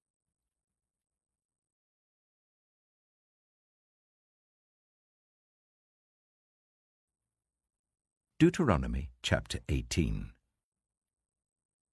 The Levitical priests, indeed the whole tribe of Levi, are to have no land allotted to them or any inheritance with Israel. They shall live on the food offerings presented to the Lord, for that is their inheritance. They shall have no inheritance among their fellow Israelites. The Lord is their inheritance, as he promised them. This is the share due to the priests, from the people who sacrifice a bull or a sheep: the shoulder, the internal organs, and the meat from the head. You are to give them the first fruits of your corn, new wine, and olive oil, and the first wool from the shearing of your sheep, for the Lord your God has chosen them and their descendants out of all your tribes to stand and minister in the Lord's name always. If a Levite moves from one of your towns anywhere in Israel where he is living, and comes in all earnestness to the place the Lord will choose, he may minister in the name of the Lord his God like all his fellow Levites, who serve there in the presence of the Lord. He is to share equally in their benefits, even though he has received money from the sale of family possessions. When you enter the land the Lord your God is giving you, do not learn to imitate the detestable ways of the nations there. Let no one be found among you who sacrifices their son or daughter in the fire, who practices divination or sorcery, interprets omens, engages in witchcraft, or casts spells, or who is a medium or spiritist, or who consults the dead. Anyone who does these things is detestable to the Lord. Because of these same detestable practices, the Lord your God will drive out those nations before you. You must be blameless before the Lord your God. The nations you will dispossess listen to those who practice sorcery or divination. But as for you, the Lord your God has not permitted you to do so. The Lord your God will raise up for you a prophet like me from among you, from your fellow Israelites. You must listen to him. For this is what you asked of the Lord your God at Horeb, on the day of the assembly, when you said, "Let us not hear the voice of the Lord our God, nor see this great fire any more, or we will die." The Lord God said to me, "What they say is good. I will raise up for them a prophet like you from among their fellow Israelites, and I will put my words in his mouth. He will tell them everything I command him. I myself will call to account anyone who does not listen to my words that the prophet speaks in my name. But a prophet who presumes to speak in my name anything I have not commanded, or a prophet who speaks in the name of other gods, is to be put to death." You may say to yourselves, "How can we know when a message has not been spoken by the Lord? If what a prophet proclaims in the name of the Lord does not take place or come true, that is a message the Lord has not spoken. That prophet has spoken presumptuously, so do not be alarmed."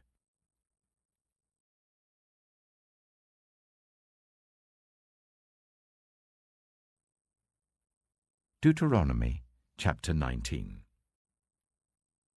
When the Lord your God has destroyed the nations whose land he is giving you, and when you have driven them out and settled in their towns and houses, then set aside for yourselves 3 cities in the land the Lord your God is giving you to possess.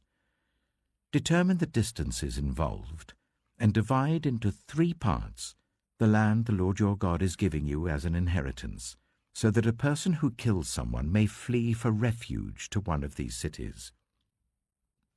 This is the rule concerning anyone who kills a person and flees there for safety. Anyone who kills a neighbor unintentionally, without malice aforethought. For instance, a man may go into the forest with his neighbor to cut wood, and as he swings his axe to fell a tree, the head may fly off and hit his neighbor and kill him. That man may flee to one of these cities and save his life. Otherwise, the avenger of blood might pursue him in a rage, overtake him if the distance is too great, and kill him even though he is not deserving of death, since he did it to his neighbor without malice aforethought. This is why I command you to set aside for yourselves 3 cities. If the Lord your God enlarges your territory, as he promised on oath to your ancestors, and gives you the whole land he promised them, because you carefully follow all these laws I command you today, to love the Lord your God and to walk always in obedience to him, then you are to set aside 3 more cities. Do this so that innocent blood will not be shed in your land, which the Lord your God is giving you as your inheritance, and so that you will not be guilty of bloodshed. But if, out of hate, someone lies in wait, assaults and kills a neighbor, and then flees to one of these cities, the killer shall be sent for by one of the town elders, be brought back from the city, and be handed over to the avenger of blood to die. Show no pity. You must purge from Israel the guilt of shedding innocent blood, so that it may go well with you. Do not move your neighbor's boundary stones set up by your predecessors in the inheritance you receive in the land the Lord your God is giving you to possess. One witness is not enough to convict anyone accused of any crime or offense they may have committed. A matter must be established by the testimony of 2 or 3 witnesses. If a malicious witness takes the stand to accuse someone of a crime, the 2 people involved in the dispute must stand in the presence of the Lord before the priests and the judges who are in office at the time. The judges must make a thorough investigation, and if the witness proves to be a liar, giving false testimony against a fellow Israelite, then do to the false witness as that witness intended to do to the other party. You must purge the evil from among you. The rest of the people will hear of this and be afraid, and never again will such an evil thing be done among you. show no pity. Life for life, eye for eye, tooth for tooth, hand for hand, foot for foot.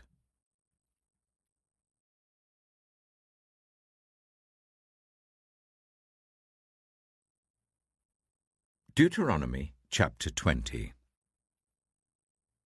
When you go to war against your enemies, and see horses and chariots, and an army greater than yours, do not be afraid of them, because the Lord your God, who brought you up out of Egypt, will be with you. When you are about to go into battle, the priest shall come forward and address the army. He shall say, "Hear, Israel, today you are going into battle against your enemies. Do not be faint-hearted or afraid. Do not panic or be terrified by them. For the Lord your God is the one who goes with you to fight for you against your enemies, to give you victory." The officers shall say to the army, "Has anyone built a new house and not yet begun to live in it? Let him go home, or he may die in battle and someone else may begin to live in it. Has anyone planted a vineyard and not begun to enjoy it? Let him go home, or he may die in battle and someone else enjoy it. Has anyone become pledged to a woman and not married her? Let him go home, or he may die in battle and someone else marry her." Then the officers shall add, "Is anyone afraid or faint-hearted?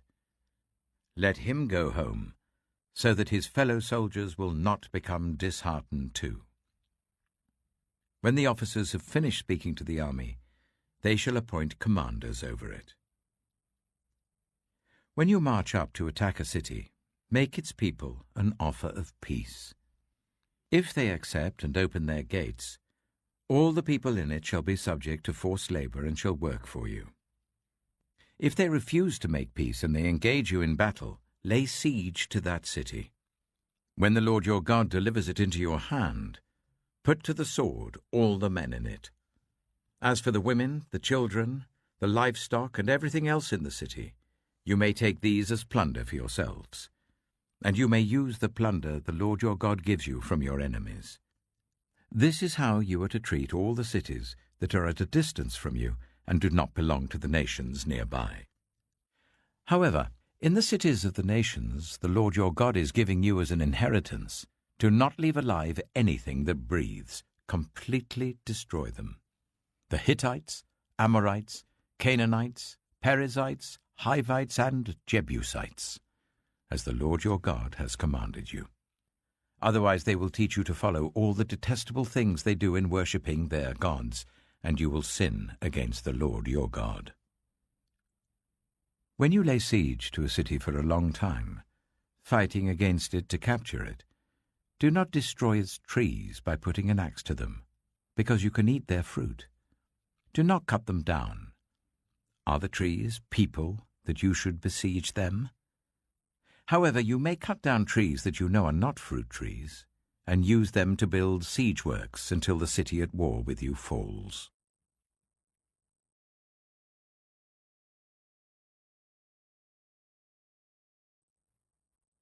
Deuteronomy chapter 21. If someone is found slain, lying in a field in the land the Lord your God is giving you to possess, and it is not known who the killer was, your elders and judges shall go out and measure the distance from the body to the neighboring towns. Then the elders of the town nearest the body shall take a heifer that has never been worked and has never worn a yoke, and lead it down to a valley that has not been ploughed or planted and where there is a flowing stream. There, in the valley, they are to break the heifer's neck. The Levitical priests shall step forward, for the Lord your God has chosen them to minister and to pronounce blessings in the name of the Lord, and to decide all cases of dispute and assault. Then all the elders of the town nearest the body shall wash their hands over the heifer whose neck was broken in the valley, and they shall declare, "Our hands did not shed this blood, nor did our eyes see it done. Accept this atonement for your people, Israel, whom you have redeemed, Lord, and do not hold your people guilty of the blood of an innocent person." Then the bloodshed will be atoned for, and you will have purged from yourselves the guilt of shedding innocent blood, since you have done what is right in the eyes of the Lord.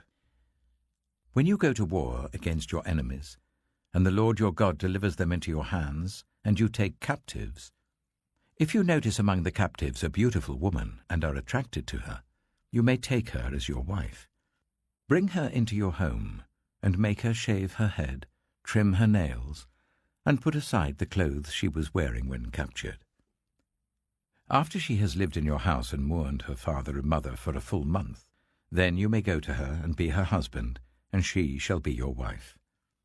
If you are not pleased with her, let her go wherever she wishes. You must not sell her or treat her as a slave, since you have dishonored her.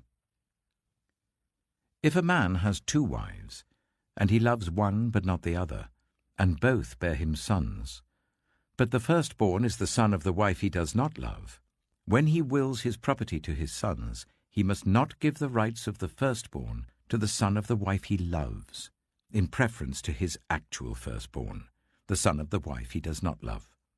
He must acknowledge the son of his unloved wife as the firstborn by giving him a double share of all he has. That son is the first sign of his father's strength. The right of the firstborn belongs to him.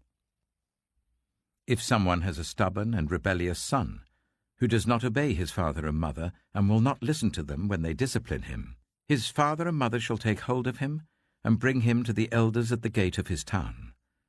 They shall say to the elders, "This son of ours is stubborn and rebellious. He will not obey us. He is a glutton and a drunkard." Then all the men of his town are to stone him to death. You must purge the evil from among you. All Israel will hear of it and be afraid. If someone guilty of a capital offense is put to death and their body is exposed on a pole, you must not leave the body hanging on the pole overnight. Be sure to bury it that same day, because anyone who is hung on a pole is under God's curse. You must not desecrate the land the Lord your God is giving you as an inheritance.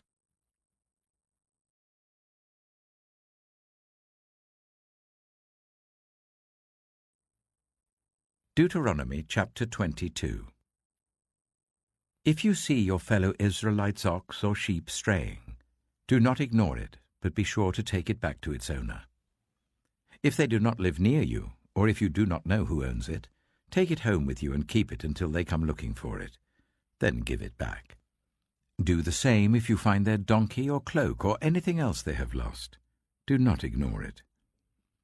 If you see your fellow Israelite's donkey or ox fallen on the road, do not ignore it. Help the owner to get it to its feet.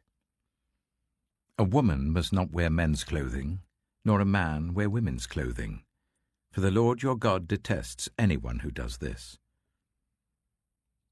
If you come across a bird's nest beside the road, either in a tree or on the ground, and the mother is sitting on the young or on the eggs, do not take the mother with the young. You may take the young, but be sure to let the mother go, so that it may go well with you and you may have a long life. When you build a new house, make a parapet around your roof, so that you may not bring the guilt of bloodshed on your house if someone falls from the roof. Do not plant 2 kinds of seed in your vineyard. If you do, not only the crops you plant, but also the fruit of the vineyard will be defiled. Do not plough with an ox and a donkey yoked together. Do not wear clothes of wool and linen woven together. Make tassels on the 4 corners of the cloak you wear. If a man takes a wife, and after sleeping with her dislikes her, and slanders her and gives her a bad name, saying, "I married this woman, but when I approached her, I did not find proof of her virginity," then the young woman's father and mother shall bring to the town elders at the gate proof that she was a virgin. Her father will say to the elders, "I gave my daughter in marriage to this man, but he dislikes her. Now he has slandered her and said, 'I did not find your daughter to be a virgin.' But here is the proof of my daughter's virginity." Then her parents shall display the cloth before the elders of the town, and the elders shall take the man and punish him.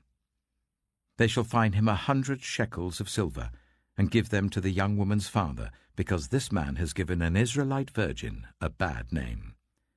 She shall continue to be his wife. He must not divorce her as long as he lives. If, however, the charge is true, and no proof of the young woman's virginity can be found, she shall be brought to the door of her father's house, and there the men of her town shall stone her to death. She has done an outrageous thing in Israel by being promiscuous while still in her father's house. You must purge the evil from among you. If a man is found sleeping with another man's wife, both the man who slept with her and the woman must die. You must purge the evil from Israel. If a man happens to meet in a town a virgin pledged to be married and he sleeps with her, you shall take both of them to the gate of that town and stone them to death. The young woman because she was in a town and did not scream for help, and the man because he violated another man's wife. You must purge the evil from among you. But if out in the country a man happens to meet a young woman pledged to be married and rapes her, only the man who has done this shall die. Do nothing to the woman. She has committed no sin deserving death. This case is like that of someone who attacks and murders a neighbor. For the man found the young woman out in the country, and though the betrothed woman screamed, there was no one to rescue her. If a man happens to meet a virgin who is not pledged to be married and rapes her, and they are discovered, he shall pay her father 50 shekels of silver. He must marry the young woman, for he has violated her. He can never divorce her as long as he lives. A man is not to marry his father's wife. He must not dishonor his father's bed.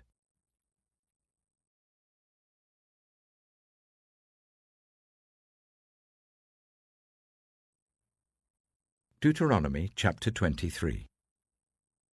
No one who has been emasculated by crushing or cutting may enter the assembly of the Lord. No one born of a forbidden marriage, nor any of their descendants may enter the assembly of the Lord, not even in the 10th generation. No Ammonite or Moabite, or any of their descendants may enter the assembly of the Lord, not even in the 10th generation. For they did not come to meet you with bread and water on your way when you came out of Egypt. And they hired Balaam, son of Beor, from Pethor in Aram Naharaim, to pronounce a curse on you. However, the Lord your God would not listen to Balaam, but turned the curse into a blessing for you, because the Lord your God loves you. Do not seek a treaty of friendship with them as long as you live. Do not despise an Edomite, for the Edomites are related to you. Do not despise an Egyptian, because you resided as foreigners in their country. The 3rd generation of children born to them may enter the assembly of the Lord. When you set up camp against your enemies, keep away from everything impure.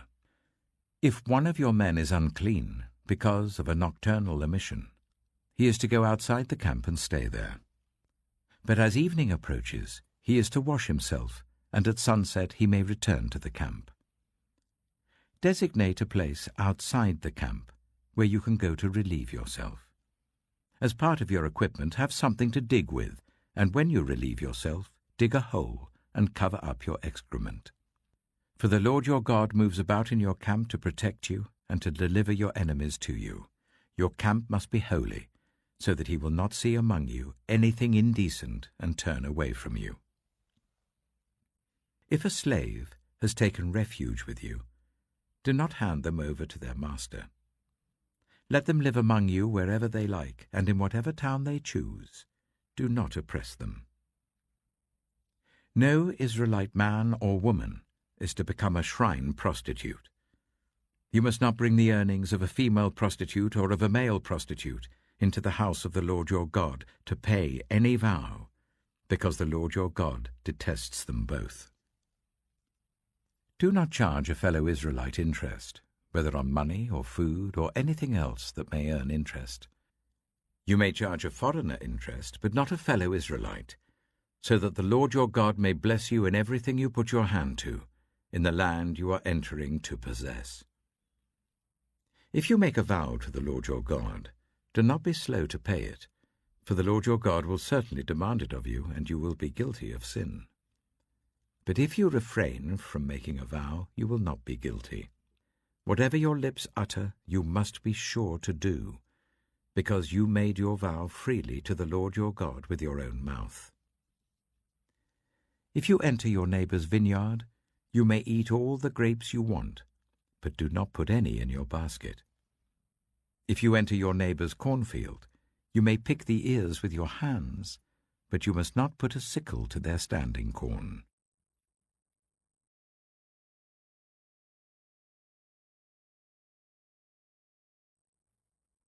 Deuteronomy chapter 24. If a man marries a woman who becomes displeasing to him because he finds something indecent about her, and he writes her a certificate of divorce, gives it to her, and sends her from his house, and if after she leaves his house she becomes the wife of another man, and her second husband dislikes her, and writes her a certificate of divorce, gives it to her, and sends her from his house, or if he dies, then her first husband who divorced her is not allowed to marry her again after she has been defiled. That would be detestable in the eyes of the Lord. Do not bring sin upon the land the Lord your God is giving you as an inheritance. If a man has recently married, he must not be sent to war or have any other duty laid on him. For 1 year he is to be free to stay at home and bring happiness to the wife he has married. Do not take a pair of millstones, not even the upper one, as security for a debt, because that would be taking a person's livelihood as security. If someone is caught kidnapping a fellow Israelite and treating or selling them as a slave, the kidnapper must die. You must purge the evil from among you. In cases of defiling skin diseases, be very careful to do exactly as the Levitical priests instruct you. You must follow carefully what I have commanded them. Remember what the Lord your God did to Miriam along the way after you came out of Egypt. When you make a loan of any kind to your neighbor, do not go into their house to get what is offered to you as a pledge. Stay outside, and let the neighbor to whom you are making the loan bring the pledge out to you. If the neighbor is poor, do not go to sleep with their pledge in your possession. Return their cloak by sunset, so that your neighbor may sleep in it. Then they will thank you, and it will be regarded as a righteous act in the sight of the Lord your God. Do not take advantage of a hired worker who is poor and needy, whether that worker is a fellow Israelite or a foreigner residing in one of your towns. Pay them their wages each day before sunset, because they are poor and are counting on it. Otherwise they may cry to the Lord against you, and you will be guilty of sin. Parents are not to be put to death for their children, nor children put to death for their parents. Each will die for their own sin. Do not deprive the foreigner or the fatherless of justice, or take the cloak of the widow as a pledge. Remember that you were slaves in Egypt, and the Lord your God redeemed you from there. That is why I command you to do this. When you are harvesting in your field and you overlook a sheaf, do not go back to get it. Leave it for the foreigner, the fatherless, and the widow, so that the Lord your God may bless you in all the work of your hands. When you beat the olives from your trees, do not go over the branches a second time. Leave what remains for the foreigner, the fatherless, and the widow. When you harvest the grapes in your vineyard, do not go over the vines again. Leave what remains for the foreigner, the fatherless, and the widow. Remember that you were slaves in Egypt. That is why I command you to do this.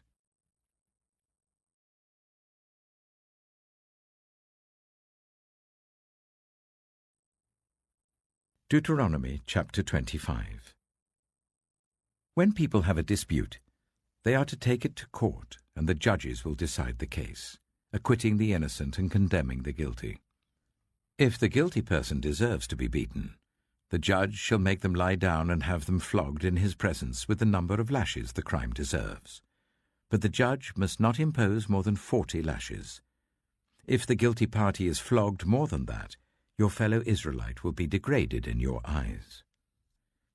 Do not muzzle an ox while it is treading out the grain. If brothers are living together and one of them dies without a son, his widow must not marry outside the family. Her husband's brother shall take her and marry her and fulfill the duty of a brother-in-law to her. The first son she bears shall carry on the name of the dead brother, so that his name will not be blotted out from Israel. However, if a man does not want to marry his brother's wife, she shall go to the elders at the town gate and say, "My husband's brother refuses to carry on his brother's name in Israel. He will not fulfill the duty of a brother-in-law to me." Then the elders of his town shall summon him and talk to him. If he persists in saying, "I do not want to marry her," his brother's widow shall go up to him in the presence of the elders, take off one of his sandals, spit in his face, and say, "This is what is done to the man who will not build up his brother's family line." That man's line shall be known in Israel as the family of the unsandaled. If two men are fighting, and the wife of one of them comes to rescue her husband from his assailant, and she reaches out and seizes him by his private parts, you shall cut off her hand, show her no pity. Do not have two differing weights in your bag, one heavy, one light. Do not have two differing measures in your house, one large, one small. You must have accurate and honest weights and measures, so that you may live long in the land the Lord your God is giving you. For the Lord your God detests anyone who does these things, anyone who deals dishonestly. Remember what the Amalekites did to you along the way when you came out of Egypt. When you were weary and worn out, they met you on your journey and attacked all who were lagging behind. They had no fear of God. When the Lord your God gives you rest from all the enemies around you in the land he is giving you to possess as an inheritance, you shall blot out the name of Amalek from under heaven. Do not forget.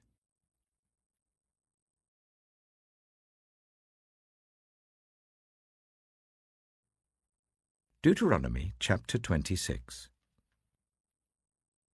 When you have entered the land the Lord your God is giving you as an inheritance, and have taken possession of it and settled in it, take some of the first fruits of all that you produce from the soil of the land that the Lord your God is giving you, and put them in a basket. Then go to the place that the Lord your God will choose as a dwelling for his name, and say to the priest in office at the time, "I declare today to the Lord your God that I have come to the land the Lord swore to our ancestors to give us." The priest shall take the basket from your hands and set it down in front of the altar of the Lord your God. Then you shall declare before the Lord your God, "My father was a wandering Aramean, and he went down into Egypt with a few people and lived there and became a great nation, powerful and numerous. But the Egyptians ill-treated us and made us suffer, subjecting us to harsh labor. Then we cried out to the Lord, the God of our ancestors, and the Lord heard our voice and saw our misery, toil, and oppression. So the Lord brought us out of Egypt with a mighty hand and an outstretched arm, with great terror and with signs and wonders. He brought us to this place and gave us this land, a land flowing with milk and honey, and now I bring the first fruits of the soil that you, Lord, have given me." Place the basket before the Lord your God and bow down before him. Then you and the Levites and the foreigners residing among you shall rejoice in all the good things the Lord your God has given to you and your household. When you have finished setting aside 1/10 of all your produce in the 3rd year, the year of the tithe, you shall give it to the Levite, the foreigner, the fatherless, and the widow, so that they may eat in your towns and be satisfied. Then say to the Lord your God, "I have removed from my house the sacred portion, and have given it to the Levite, the foreigner, the fatherless, and the widow, according to all you commanded. I have not turned aside from your commands, nor have I forgotten any of them. I have not eaten any of the sacred portion while I was in mourning, nor have I removed any of it while I was unclean, nor have I offered any of it to the dead. I have obeyed the Lord my God. I have done everything you commanded me. look down from heaven, your holy dwelling place, and bless your people Israel and the land you have given us, as you promised on oath to our ancestors, a land flowing with milk and honey. The Lord your God commands you this day to follow these decrees and laws. Carefully observe them with all your heart and with all your soul. You have declared this day that the Lord is your God, and that you will walk in obedience to him, that you will keep his decrees, commands, and laws, that you will listen to him. And the Lord has declared this day that you are his people, his treasured possession, as he promised, and that you are to keep all his commands.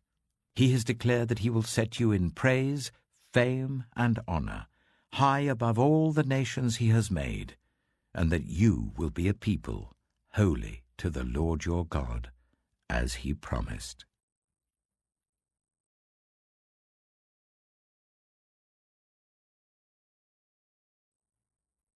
Deuteronomy chapter 27.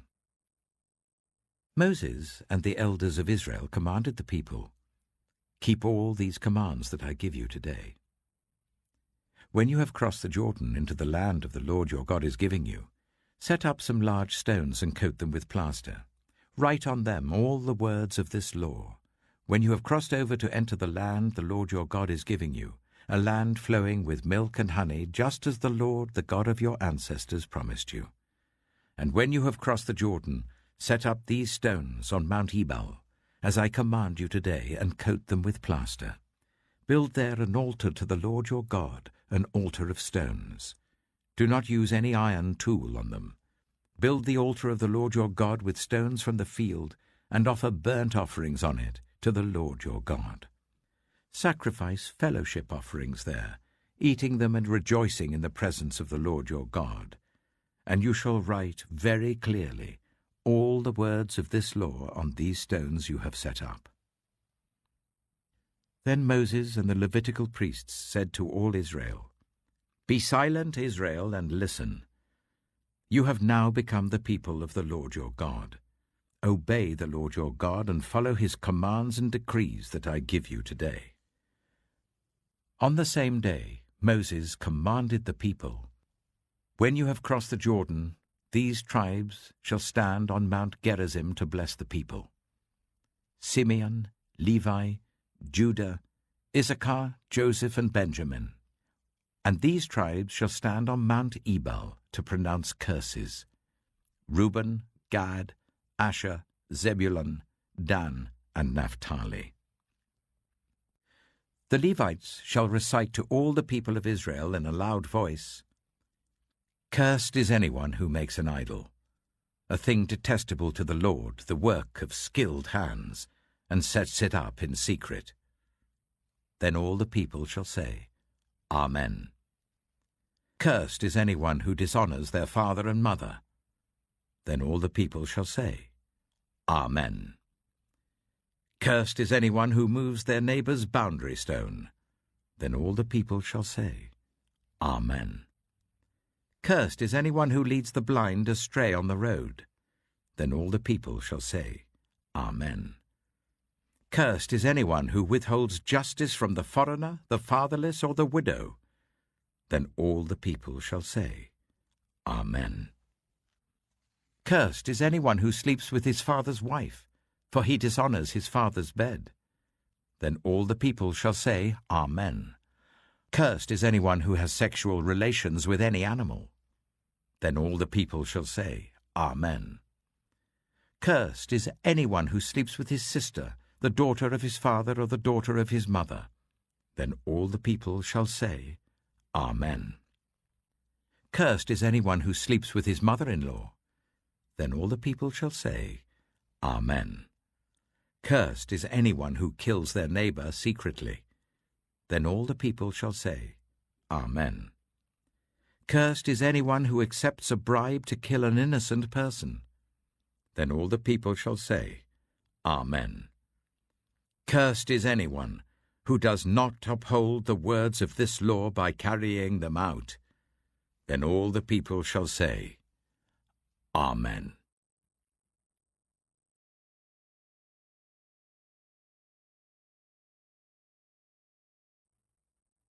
Deuteronomy chapter 28.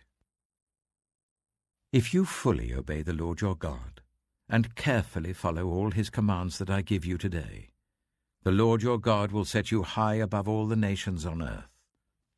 All these blessings will come on you and accompany you if you obey the Lord your God. You will be blessed in the city and blessed in the country. The fruit of your womb will be blessed, and the crops of your land, and the young of your livestock, the calves of your herds, and the lambs of your flocks. Your basket and your kneading trough will be blessed. You will be blessed when you come in, and blessed when you go out. The Lord will grant that the enemies who rise up against you will be defeated before you. They will come at you from one direction, but flee from you in 7. The Lord will send a blessing on your barns and on everything you put your hand to. The Lord your God will bless you in the land he is giving you. The Lord will establish you as his holy people, as he promised you on oath, if you keep the commands of the Lord your God and walk in obedience to him. Then all the peoples on earth will see that you are called by the name of the Lord, and they will fear you. The Lord will grant you abundant prosperity in the fruit of your womb, the young of your livestock, and the crops of your ground, in the land he swore to your ancestors to give you. The Lord will open the heavens, the storehouse of his bounty, to send rain on your land in season, and to bless all the work of your hands. You will lend to many nations, but will borrow from none. The Lord will make you the head, not the tail. If you pay attention to the commands of the Lord your God that I give you this day, and carefully follow them, you will always be at the top, never at the bottom. Do not turn aside from any of the commands I give you today, to the right or to the left, following other gods and serving them. However, if you do not obey the Lord your God, and do not carefully follow all his commands and decrees I am giving you today, all these curses will come on you and overtake you. You will be cursed in the city and cursed in the country. Your basket and your kneading trough will be cursed. The fruit of your womb will be cursed, and the crops of your land, and the calves of your herds, and the lambs of your flocks. You will be cursed when you come in, and cursed when you go out. The Lord will send on you curses, confusion, and rebuke in everything you put your hand to, until you are destroyed and come to sudden ruin because of the evil you have done in forsaking him. The Lord will plague you with diseases until he has destroyed you from the land you are entering to possess. The Lord will strike you with wasting disease, with fever and inflammation, with scorching heat and drought, with blight and mildew, which will plague you until you perish. The sky over your head will be bronze, the ground beneath you iron. The Lord will turn the rain of your country into dust and powder. It will come down from the skies until you are destroyed. The Lord will cause you to be defeated before your enemies. You will come at them from one direction, but flee from them in 7, and you will become a thing of horror to all the kingdoms on earth. Your carcasses will be food for all the birds and the wild animals, and there will be no one to frighten them away. The Lord will afflict you with the boils of Egypt, and with tumors, festering sores, and the itch from which you cannot be cured. The Lord will afflict you with madness, blindness, and confusion of mind. At midday you will grope about like a blind person in the dark. You will be unsuccessful in everything you do. Day after day you will be oppressed and robbed, with no one to rescue you. You will be pledged to be married to a woman, but another will take her and rape her. You will build a house, but you will not live in it. You will plant a vineyard, but you will not even begin to enjoy its fruit. Your ox will be slaughtered before your eyes, but you will eat none of it. Your donkey will be forcibly taken from you, and will not be returned. Your sheep will be given to your enemies, and no one will rescue them. Your sons and daughters will be given to another nation, and you will wear out your eyes watching for them day after day, powerless to lift a hand. A people that you do not know will eat what your land and labor produce, and you will have nothing but cruel oppression all your days. The sights you see will drive you mad.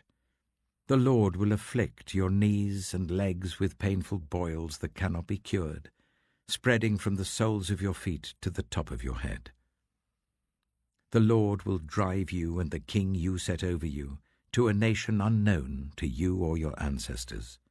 There you will worship other gods, gods of wood and stone.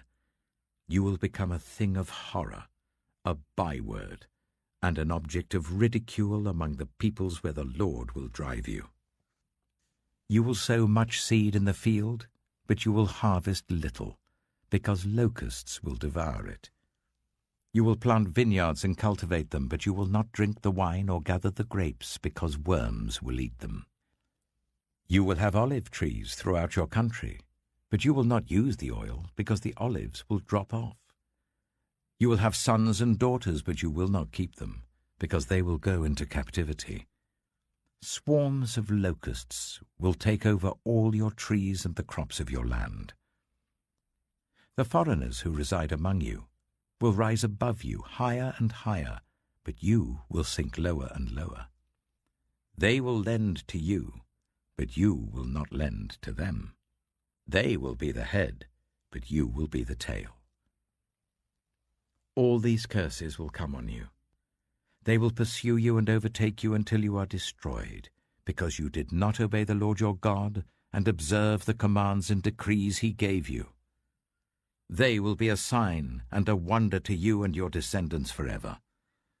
Because you did not serve the Lord your God joyfully and gladly in the time of prosperity, therefore in hunger and thirst, in nakedness and dire poverty, you will serve the enemy the Lord sends against you.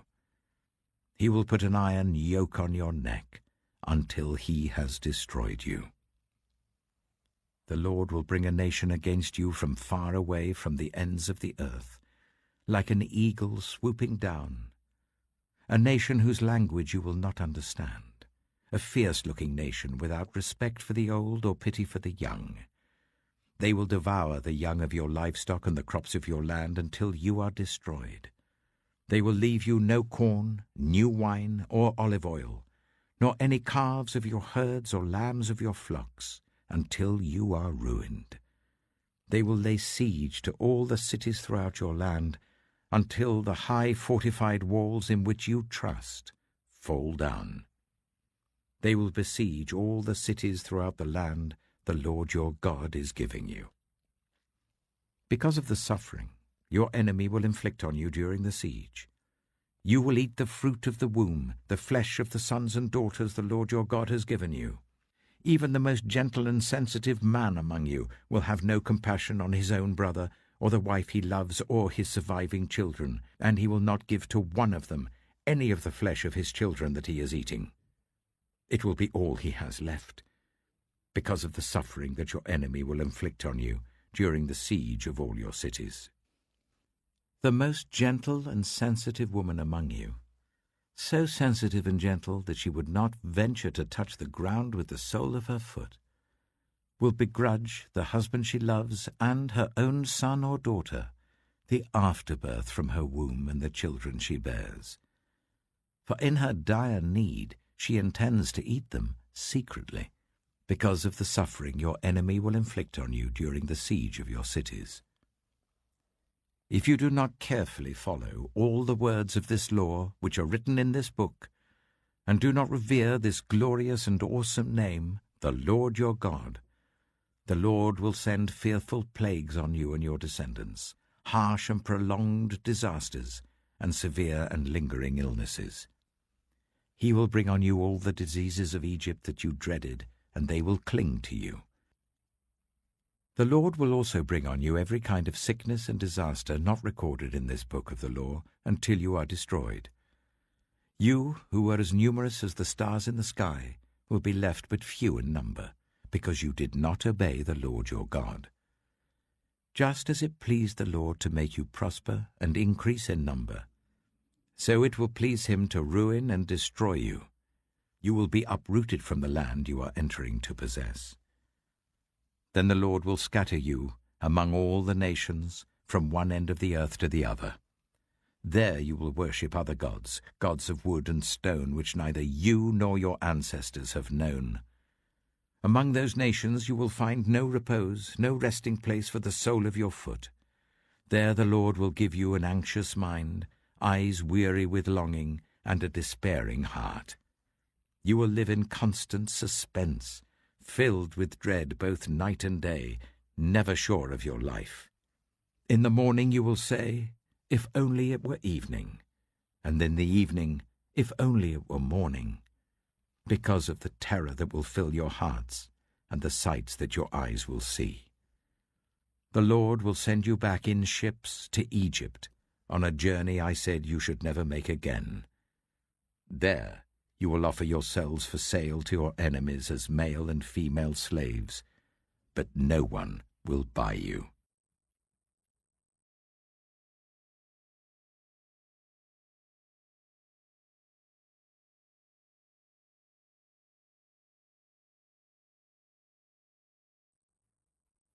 Deuteronomy chapter 29.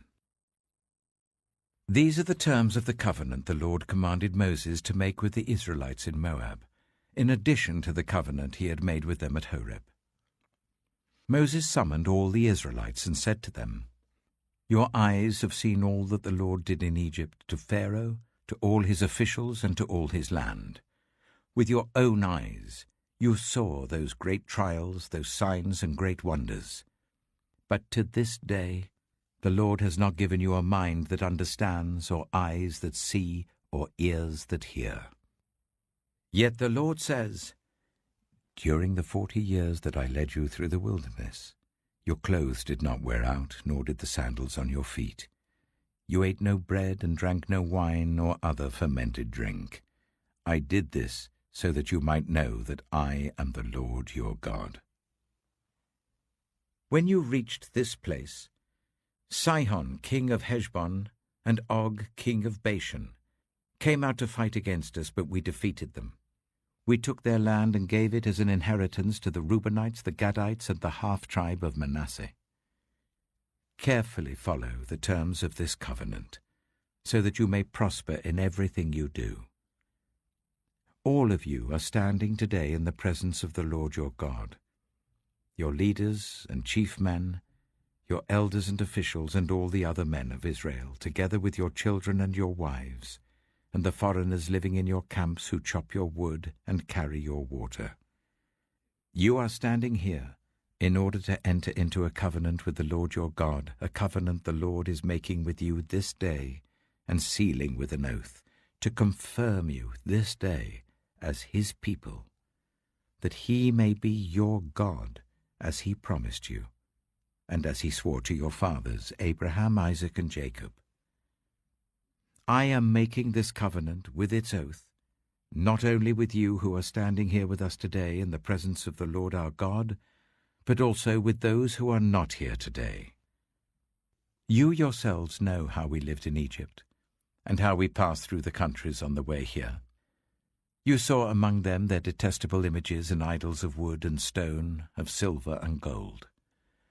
Make sure there is no man or woman, clan or tribe among you today whose heart turns away from the Lord our God to go and worship the gods of those nations. Make sure there is no root among you that produces such bitter poison.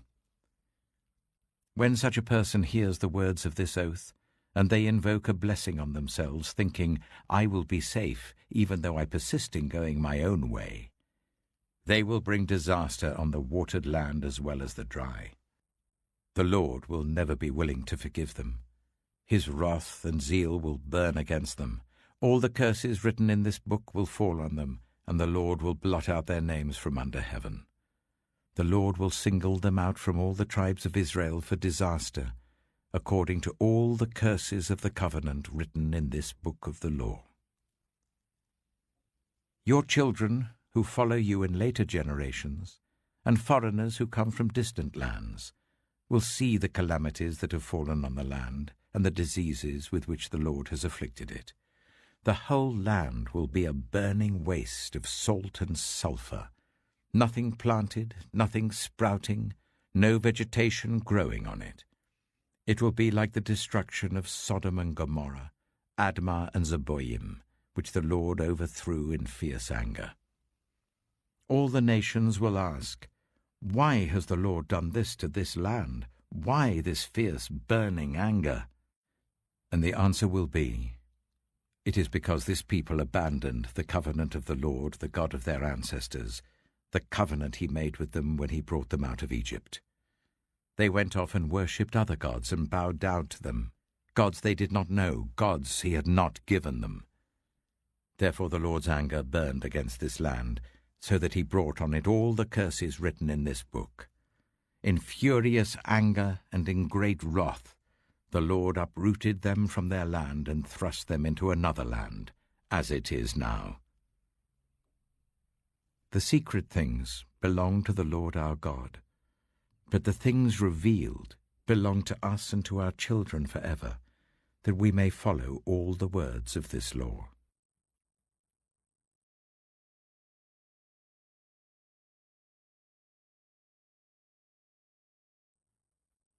Deuteronomy chapter 30. When all these blessings and curses I have set before you come on you, and you take them to heart, wherever the Lord your God disperses you among the nations, and when you and your children return to the Lord your God, and obey him with all your heart and with all your soul, according to everything I command you today, then the Lord your God will restore your fortunes, and have compassion on you, and gather you again from all the nations where he scattered you. Even if you have been banished to the most distant land under the heavens, from there the Lord your God will gather you and bring you back. He will bring you to the land that belonged to your ancestors, and you will take possession of it. He will make you more prosperous and numerous than your ancestors. The Lord your God will circumcise your hearts and the hearts of your descendants, so that you may love him with all your heart and with all your soul and live. The Lord your God will put all these curses on your enemies who hate and persecute you. You will again obey the Lord and follow all his commands I am giving you today. Then the Lord your God will make you most prosperous in all the work of your hands and in the fruit of your womb, the young of your livestock and the crops of your land. The Lord will again delight in you and make you prosperous, just as he delighted in your ancestors. If you obey the Lord your God, and keep his commands and decrees that are written in this book of the law, and turn it to the Lord your God with all your heart and with all your soul. Now what I am commanding you today is not too difficult for you or beyond your reach. It is not up in heaven, so that you have to ask, who will ascend into heaven to get it and proclaim it to us so that we may obey it? Nor is it beyond the sea, so that you have to ask, who will cross the sea to get it and proclaim it to us so that we may obey it?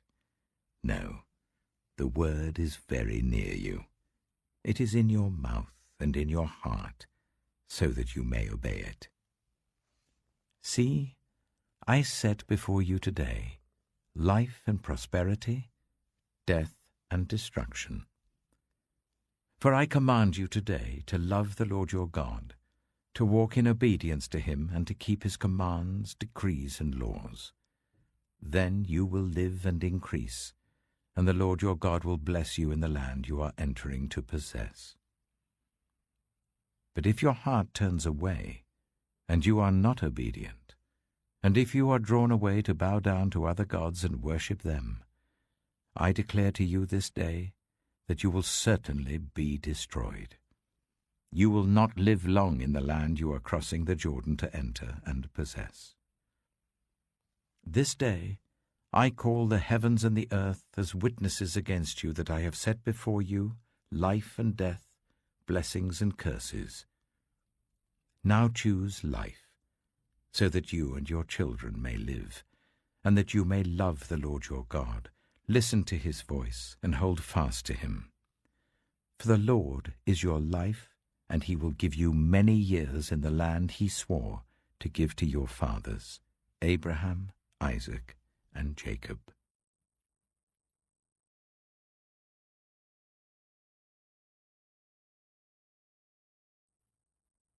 Deuteronomy chapter 31. Then Moses went out and spoke these words to all Israel. I am now 120 years old, and I am no longer able to lead you. The Lord has said to me, You shall not cross the Jordan. The Lord your God himself will cross over ahead of you.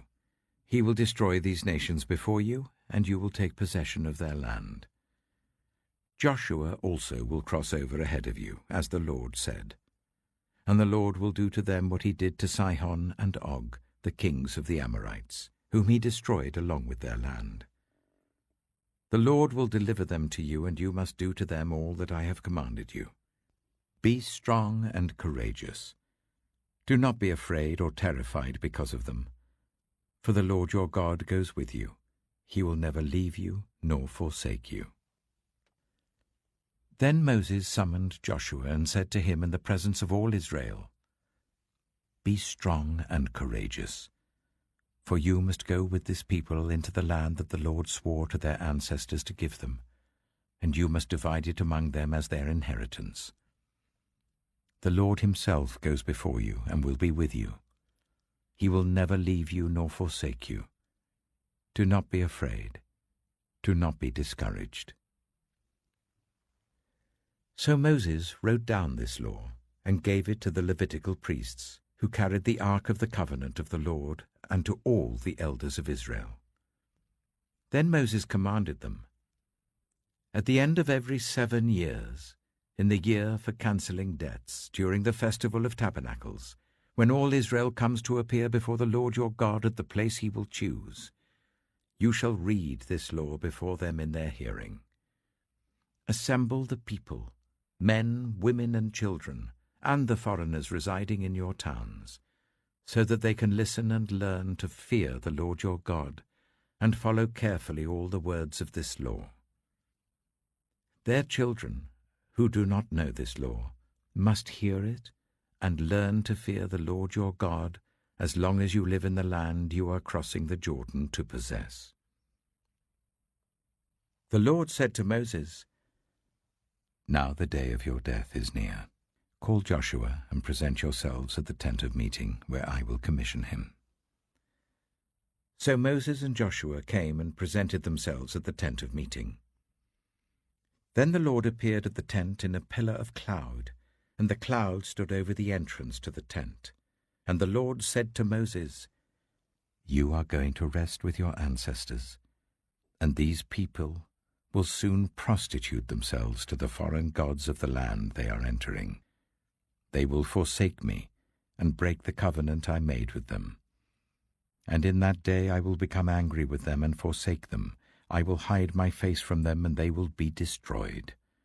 Many disasters and calamities will come on them, and in that day they will ask, Have not these disasters come on us because our God is not with us? And I will certainly hide my face in that day, because of all their wickedness in turning to other gods. Now write down this song, and teach it to the Israelites, and make them sing it, so that it may be a witness for me against them. When I have brought them into the land flowing with milk and honey, the land I promised on oath to their ancestors, and when they eat their fill and thrive, they will turn to other gods and worship them, rejecting me and breaking my covenant. And when many disasters and calamities come on them, this song will testify against them, because it will not be forgotten by their descendants. I know what they are disposed to do even before I bring them into the land I promised them on oath. So Moses wrote down this song that day and taught it to the Israelites. The Lord gave this command to Joshua son of Nun. Be strong and courageous, for you will bring the Israelites into the land I promised them on oath, and I myself will be with you. After Moses finished writing in a book the words of this law from beginning to end, he gave this command to the Levites who carried the ark of the covenant of the Lord. Take this book of the law and place it beside the ark of the covenant of the Lord your God. There it will remain as a witness against you. For I know how rebellious and stiff-necked you are. If you have been rebellious against the Lord while I am still alive and with you, how much more will you rebel after I die? Assemble before me all the elders of your tribes and all your officials, so that I can speak these words in their hearing, and call the heavens and the earth to testify against them. For I know that after my death you are sure to become utterly corrupt, and to turn from the way I have commanded you. In days to come, disaster will fall on you because you will do evil in the sight of the Lord, and arouse his anger by what your hands have made. And Moses recited the words of this song from beginning to end in the hearing of the whole assembly of Israel.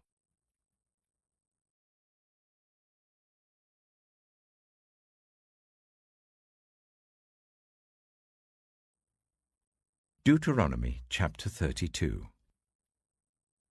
Listen, you heavens, and I will speak. Hear, you earth, the words of my mouth. Let my teaching fall like rain, and my words descend like dew, like showers on new grass, like abundant rain on tender plants. I will proclaim the name of the Lord. O praise the greatness of our God. He is the rock, his works are perfect, and all his ways are just. A faithful God who does no wrong, upright and just is he. They are corrupt and not his children. To their shame they are a warped and crooked generation. Is this the way you repay the Lord, you foolish and unwise people? Is he not your Father, your Creator, who made you and formed you? Remember the days of old. Consider the generations long past. Ask your father, and he will tell you, your elders, and they will explain to you. When the Most High gave the nations their inheritance, when he divided all mankind, he set up boundaries for the peoples according to the number of the sons of Israel. For the Lord's portion is his people, Jacob his allotted inheritance. In a desert land he found him, in a barren and howling waste. He shielded him and cared for him. He guarded him as the apple of his eye. Like an eagle that stirs up its nest and hovers over its young, that spread its wings to catch them and carries them on its pinions. The Lord alone led him. No foreign god was with him. He made him ride on the heights of the land, and fed him with the fruit of the fields. He nourished him with honey from the rock, and with oil from the flinty crag, with curds and milk from herds and flock, and with fattened lambs and goats, with choice rams of Bashan, and the finest grains of wheat. You drank the foaming blood of the grape. Jeshurun grew fat and kicked. Filled with food, they became heavy and sleek. They abandoned the God who made them, and rejected the rock, their Saviour. They made him jealous with their foreign gods, and angered him with their detestable idols. They sacrificed to false gods, which are not God, gods they had not known, gods that had recently appeared, gods your ancestors did not fear. You deserted the rock who fathered you. You forgot the God who gave you birth. The Lord saw this and rejected them because he was angered by his sons and daughters. I will hide my face from them, he said, and see what their end will be. For they are a perverse generation, children who are unfaithful. They made me jealous by what is no God, and angered me with their worthless idols. I will make them envious by those who are not a people. I will make them angry by a nation that has no understanding. For a fire will be kindled by my wrath, one that burns down to the realm of the dead below. It will devour the earth and its harvests, and set on fire the foundations of the mountains.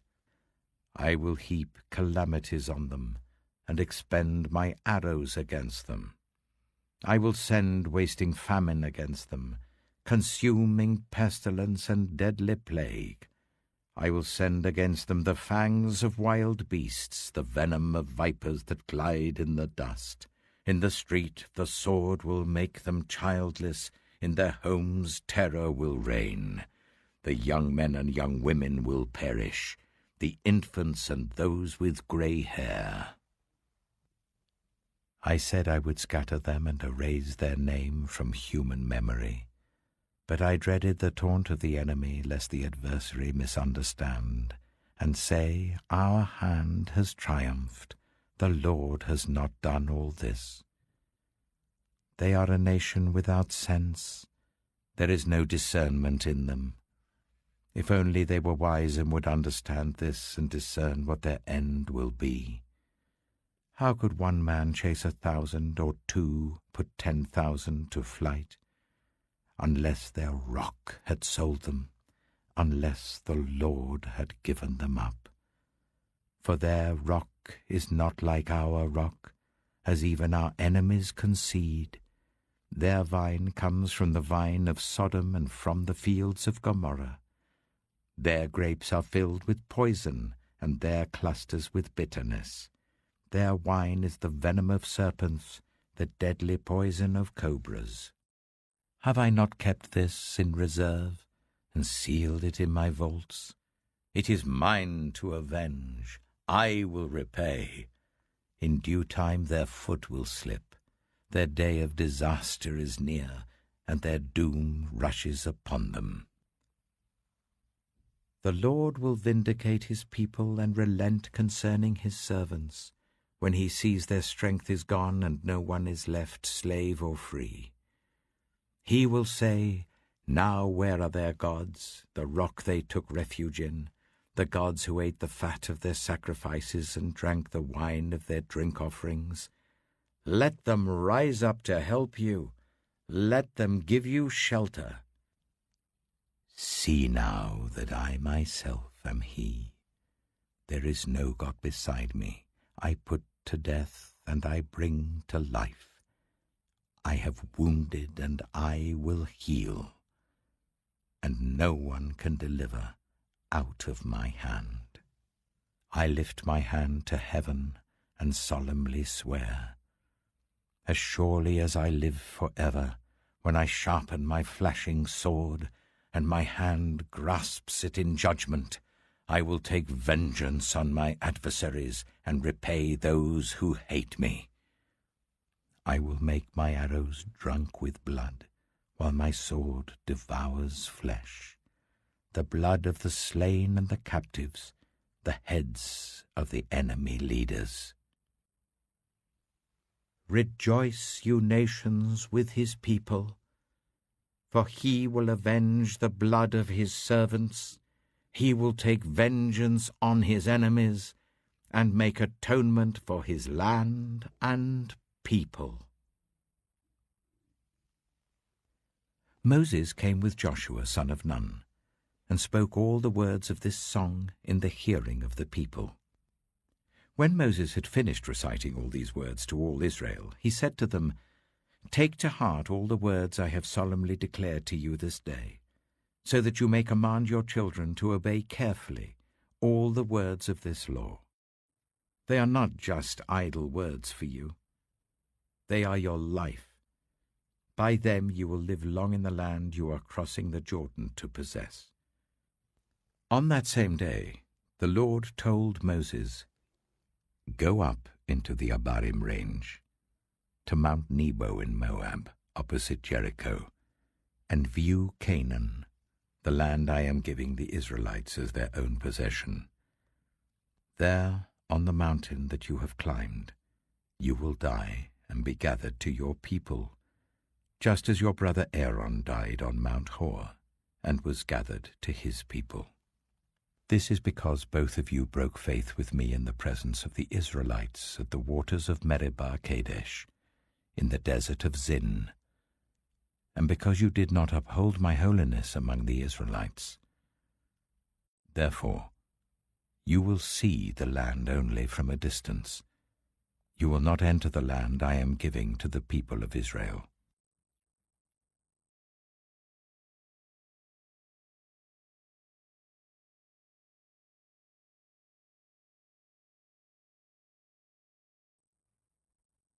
Deuteronomy chapter 33. This is the blessing that Moses, the man of God, pronounced on the Israelites before his death. He said, "The Lord came from Sinai, and dawned over them from Seir. He shone forth from Mount Paran. He came with myriads of holy ones from the south, from his mountain slopes. Surely it is you who love the people. All the holy ones are in your hand. At your feet they all bow down, and from you receive instruction, the law that Moses gave us, the possession of the assembly of Jacob. He was king over Jeshurun when the leaders of the people assembled, along with the tribes of Israel. Let Reuben live and not die, nor his people be few." And this he said about Judah. "Hear, Lord, the cry of Judah. Bring him to his people. With his own hands he defends his cause. O be his help against his foes." About Levi he said, "Your Thummim and Urim belong to your faithful servant. You tested him at Massah. You contended with him at the waters of Meribah. He said of his father and mother, 'I have no regard for them.' He did not recognize his brothers or acknowledge his own children, but he watched over your word and guarded your covenant. He teaches your precepts to Jacob and your law to Israel. He offers incense before you and whole burnt offerings on your altar. Bless all his skills, Lord, and be pleased with the work of his hands. Strike down those who rise against him, his foes, till they rise no more." About Benjamin he said, "Let the beloved of the Lord rest secure in him, for he shields him all day long, and the one the Lord loves rests between his shoulders." About Joseph he said, "May the Lord bless his land with the precious dew from heaven above, and with the deep waters that lie below. With the best the sun brings forth, and the finest the moon can yield. With the choicest gifts of the ancient mountains, and the fruitfulness of the everlasting hills. With the best gifts of the earth and its fullness, and the favor of him who dwelt in the burning bush. Let all these rest on the head of Joseph, on the brow of the prince among his brothers. In majesty he is like a firstborn bull. His horns are the horns of a wild ox. With them he will gore the nations, even those at the ends of the earth.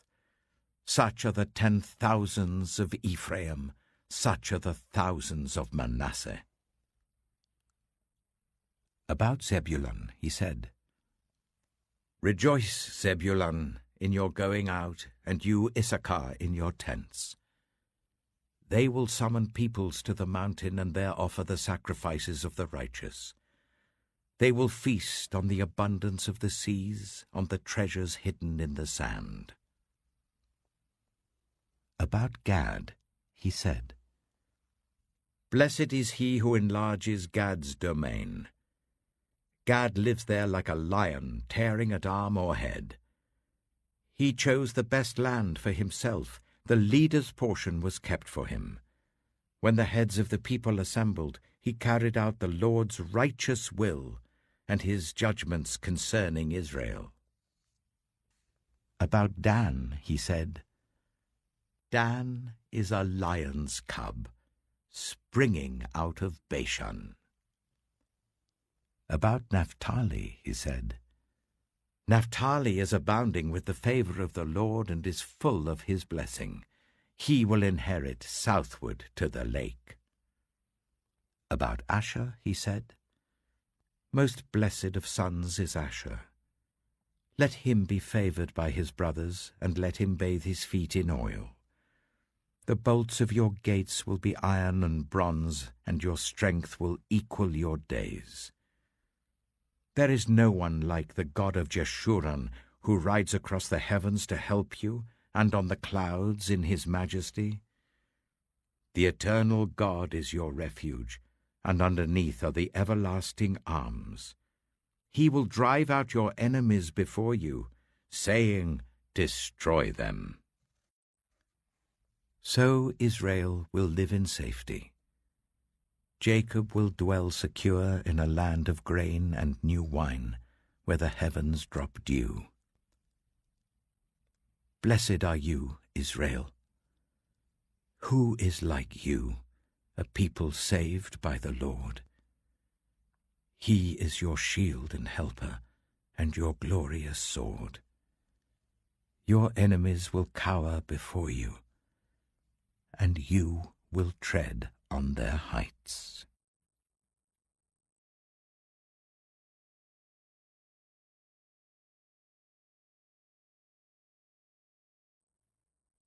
Deuteronomy chapter 34. Then Moses climbed Mount Nebo from the plains of Moab to the top of Pisgah opposite Jericho. There the Lord showed him the whole land, from Gilead to Dan, all of Naphtali, the territory of Ephraim and Manasseh, all the land of Judah as far as the Mediterranean Sea, the Negev, and the whole region from the valley of Jericho, the city of palms, as far as Zoar. Then the Lord said to him, This is the land I promised on oath to Abraham, Isaac, and Jacob, when I said, I will give it to your descendants. I have let you see it with your eyes, but you will not cross over into it. And Moses, the servant of the Lord, died there in Moab, as the Lord had said. He buried him in Moab, in the valley opposite Beth Peor. But to this day, no one knows where his grave is. Moses was 120 years old when he died, yet his eyes were not weak nor his strength gone. The Israelites grieved for Moses in the plains of Moab 30 days, until the time of weeping and mourning was over. Now Joshua, son of Nun, was filled with the spirit of wisdom because Moses had laid his hands on him. So the Israelites listened to him and did what the Lord had commanded Moses. Since then, no prophet has risen in Israel like Moses, whom the Lord knew face to face, who did all those signs and wonders the Lord sent him to do in Egypt, to Pharaoh and to all his officials and to his whole land. For no one has ever shown the mighty power or performed the awesome deeds that Moses did in the sight of all Israel.